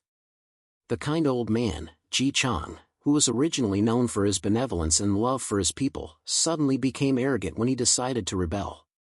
He ate his son's flesh without any change in his expression, smoothly returned to his own territory, and started the great cause of Zhou. For the sake of the stability of the empire, Qin Shi Huang threw 2 of his half-brothers to death and imprisoned his birth mother. For this reason, he killed more than 20 people who tried to persuade him. During the battle between Liu Bang and Xiang Yu captured Liu Bang's father to force him to surrender. However, not only did Liu Bang refuse, he even said that he wanted a share of the loot. Chaos's immediately, Liu SSS. Liu Bei threw a dough in front of Zilong. Sun Quan married his sister to Liu Bei, who was from his father's generation. Song Taizong's. Li Shim and Xuanwu's, these people were the most outstanding among the emperors of the past. What they did shouldn't be considered as something that a human could do. The human's heart was corrupted by the supreme power. Other than the appearance of a human, there was nothing else that resembled a human. However, it wasn't surprising that the third prince became like this today. Jilin had thought of this possibility when he helped the third prince ascend the throne. However, at that time, he felt lucky and thought that the third prince would be an exception. He was such a good person back then. Although he was always fooling around in the brothel, it was still better than now. Red Disaster, put down the holy coffin. The sudden voice made Jilin pause and turn his head to look in that direction. He wanted to refute and say that he wasn't holding the holy coffin, but Staya. This was a box made of stone. If Staya hadn't shown a rare obsession with it, Jilin wouldn't have taken a fancy to it. If it was made of pure gold, he might have considered it. However, his disappointment in the third prince defeated Jilin. He was now a little disheartened and was too lazy to talk to those humans. Jilin not speaking was a normal thing for those who were familiar with him. However, to the people of the Church of Light, this meant that the Red Disaster was ignoring them. This wasn't out of their expectations. The Red Disaster was a disaster for humans. He was in existence on the level of a natural disaster, like a storm or a flood. He had brought untold suffering to the human race. He even made the Church of Light think that he was an emissary sent down by God to punish humans. Wasn't it natural for such an existence to ignore them? Since they already expected it, they naturally had a countermeasure. However, Jilin came suddenly, so the Church of Light's response was also very rushed and blunt. The people on both sides began to walk towards the middle together. They approached Jilin step by step, as if they were walking towards an endless abyss. The only thing they could do was to walk more in unison to make them look more imposing. They were ready to show the Red Disaster that they were not afraid of death at all, even if he didn't care. However, they had already made up their minds to keep the holy coffin at all costs, even though they knew that even if they gave up everything, they might not be able to keep it. With so many people, even if there were 2 high-level masters, none of them were in the legendary realm, so why would Jilin care? Jilin still looked at the third prince. It's not too late to stop now. Although the third prince was in a heavy mood, he couldn't help but laugh when he heard Jilin's words. Jilin's words made it sound like he was the bad guy who was about to do something bad, and he was the righteous emissary who had the absolute advantage. What's so funny? I've been rude. The third prince shook his head and laughed. It's just that I really didn't expect that one day these words would come out of Brother Long's mouth. Jilin blinked and pointed at the believers of the Church of Light who were still walking towards the middle. If they all die, do you think it's me or you who killed them? The third prince was silent for a moment. You and I, each take half, haha. Jilin also laughed. When we were in Spring Breeze restaurant, I didn't expect you to say such things. Me killing people is in accordance with the heavenly Tao and nature, but what about you? What right do you have to bear so many lives? I'm the human emperor, the third prince said. I bear all the sins and darkness of the human race. You bear the sins and don't have to die, but they might not. So many lives in exchange for a body, a coffin, is it worth it? They think it's worth it. The third prince glanced at the people of the Church of Light. They were not afraid of death. Idiots, Jilin said. These humans were actually betting their chances of winning on his soft-heartedness. What was the difference between this and not running away when you met a tiger and even hoping that the tiger wouldn't eat meat? This was an insult to the tiger. Jilin decided to teach these people a lesson. The third prince felt that he couldn't do anything to the people of the Church of Light just because he was carrying Staya's coffin. This was looking down on him. He had to let the third prince know what a dragon was. Not only would he kill these people, he would also smash them into pieces with Staya's coffin. After all, this coffin was much stronger than a person.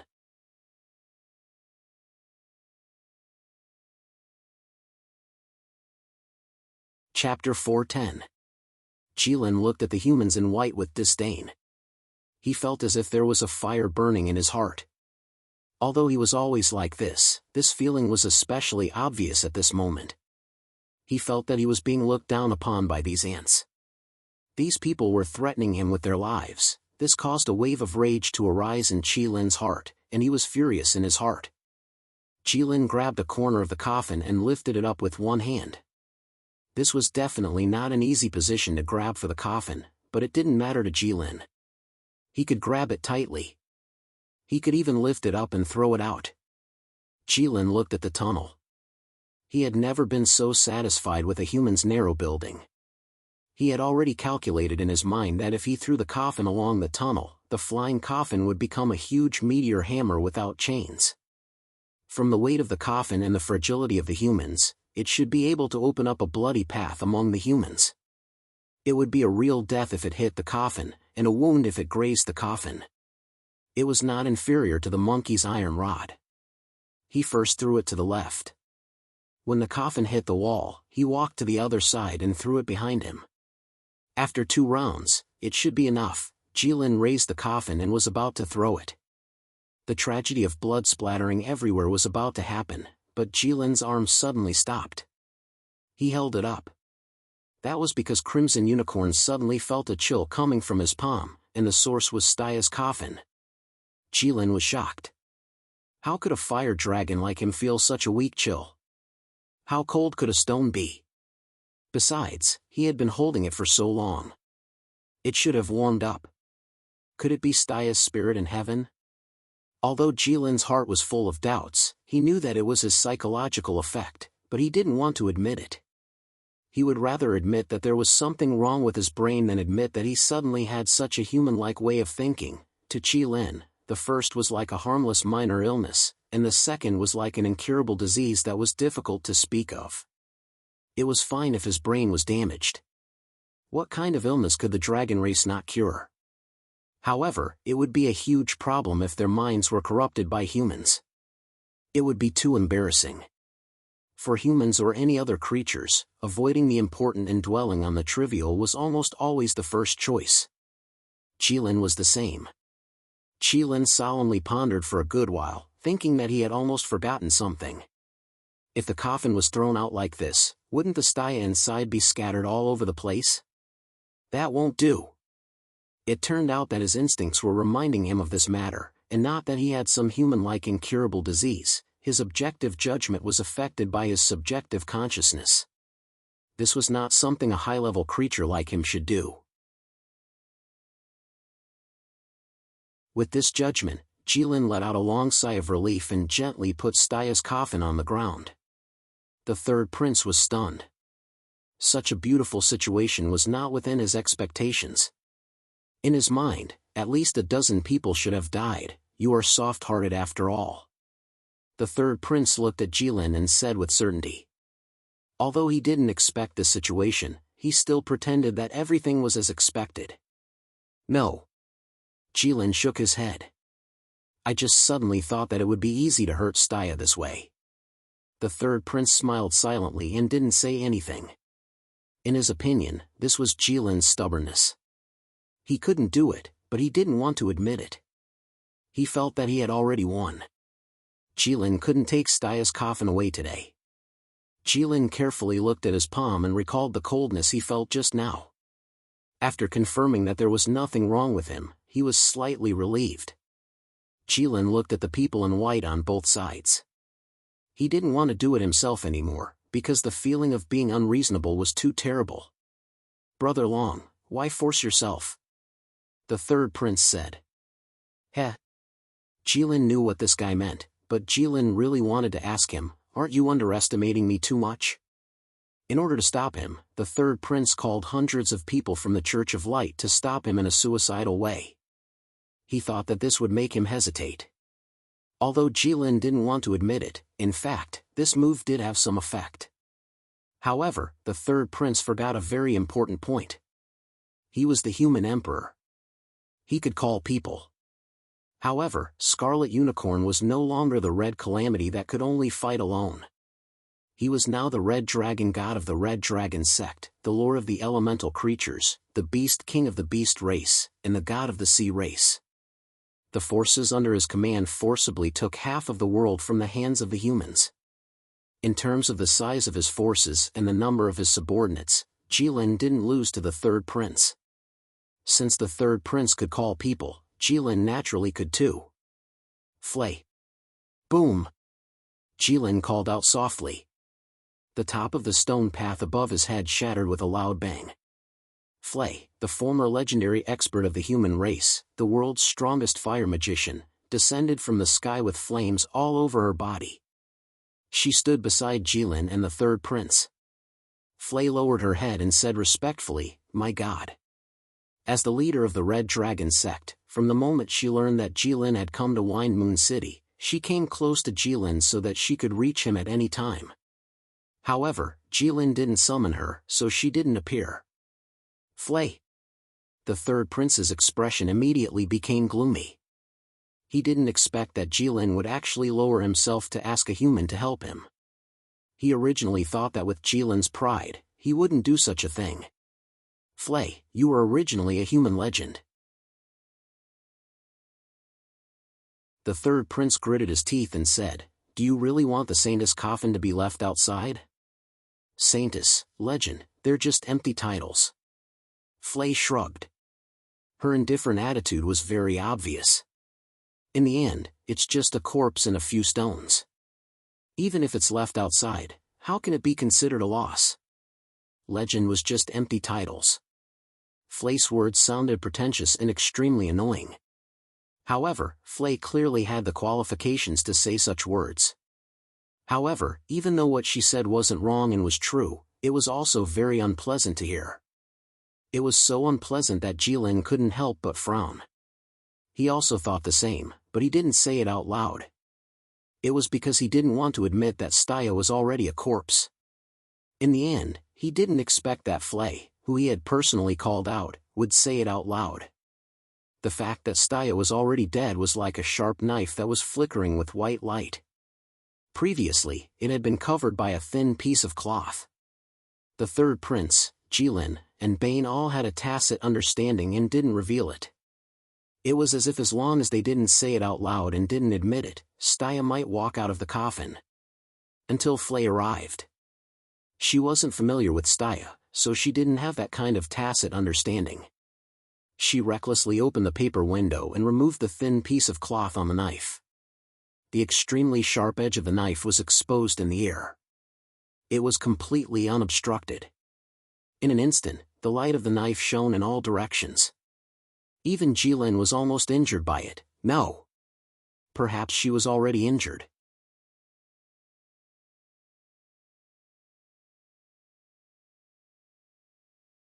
Chapter 411. Jilin felt a chill in his heart. He felt empty. Xiaochen blinked his eyes and looked at Flay, who had flames burning on her hands. She looked like a fire god descending to the world. Xiaochen's fighting spirit surged as he gestured. He thought to himself, why did the person I called over stab me first? Flay. The third prince shouted, are you really going to betray humanity? Flay suddenly stopped what she was doing. She looked at the third prince and said, even if you are the human emperor, you cannot represent all of humanity. Stubbornly protecting your honor, treating a corpse in a coffin as more important than hundreds of living people. This is how you do things, how humans do things. However, we believe in the Red Dragon God and believe that the Red Dragon God can lead humanity to greater heights and abandon meaningless forms and illusions. This is how we do things, as well as how humans do things. I have never betrayed humanity. I just think that some humans are hopelessly stupid. I cannot agree with or follow your way of doing things. Jilin touched his chest and felt some pain. Flay. The third prince looked at Flay and gnashed his teeth. Back then, you were stationed at Calm Wind Pass. Everyone revered you as a hero of humanity. However, you betrayed us at the last moment, causing Calm Wind Pass to fall. Do you think that this matter is over? Do you have the face to say that you have never betrayed humanity? When Jilin saw the third prince's ferocious expression, he was certain that if the third prince was not severely injured and could still use his human emperor's power, he would definitely kill Flay with one move without hesitation. Before this, Jilin simply could not imagine that the third young master who was as gentle as jade and as gentle as the spring breeze could actually be so ferocious. It looked like the hatred humans had for traitors surpassed all enemies. In this regard, humans were no different from other races. Guarding Calm Wind Pass was never my responsibility. That was the responsibility of the Divine Dragon Empire's Calm Wind Pass. I only went there to help. How did the fall of Calm Wind Pass become my responsibility? Flay said coldly.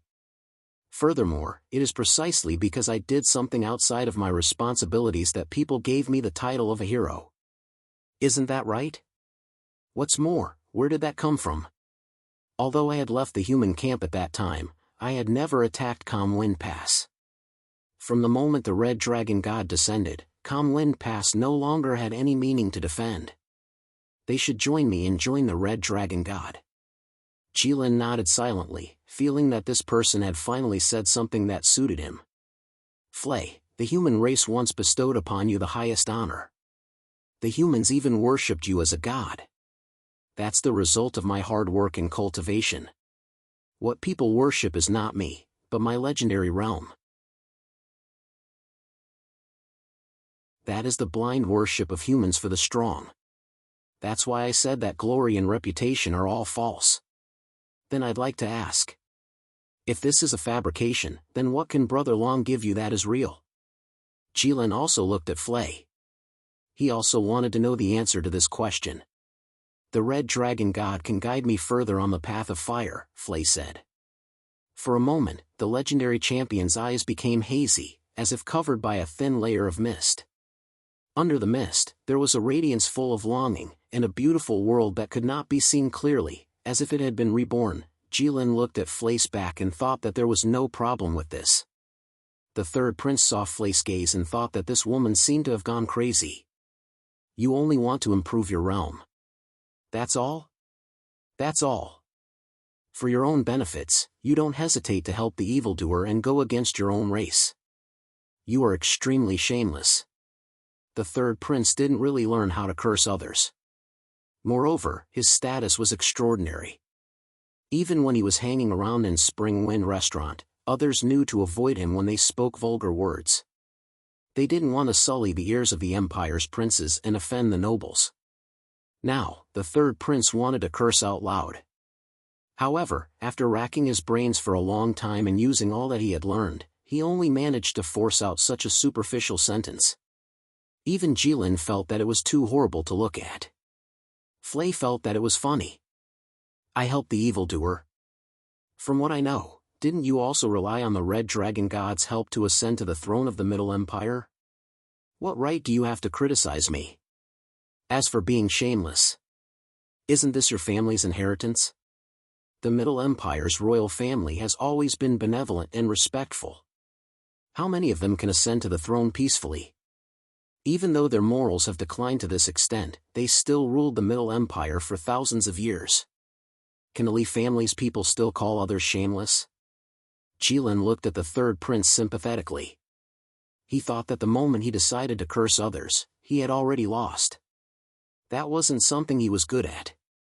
How could he not lose when he used his weakness to attack the enemy's strength? Moreover, if you want to curse others, you have to expose their weakness. You aren't familiar with Flay and only know about the Calm Wind Pass. What weakness do you have to expose? Look at you. Everyone knows about your family's matters and you are especially vicious. Third young master was also dumbfounded. When had anyone ever pointed out their family's matters to their face? Who didn't give face to the Middle Empire's royal family? Who was willing to completely fall out with the Li family? Even when the Southern Xian Empire was at war with the Middle Empire, the Zhan family had sent many congratulatory gifts to the Li family during the Middle Empire's holidays. The Li family even had to send back a letter of thanks personally written by the Ministry of Rights. After that, they continued to fight the war. Until today. There was finally someone who didn't care about the Middle Empire at all. She was still so outspoken and unscrupulous. The third prince suddenly realized that he had violated a rule that he had set 20 years ago. That was to not quarrel with women. Back then, the third prince was still considered young. He had seen how good the sisters in Spring Breeze restaurant were at doing this. Even if they didn't have any reason to, they could still speak with confidence. They could make a bunch of men look ashamed and lose their temper. Now, Flay could be considered to have reason and evidence. As for him, he had a huge flaw. The third prince looked at Flay. For the first time, he had the thought, if only I hadn't inherited the throne back then. If he was still drinking in Spring Breeze restaurant and heard Flay pointing out the Lee family's bad habits, he could have invited her to drink and scolded his family's ancestors and relatives with her. He could have scolded them to his heart's content, as if his surname wasn't Lee. He could have said that he didn't want to associate with those people and hated his background. That was why he came out to drink to drown his sorrows. However, he couldn't do that now. Now, he was the Golden King.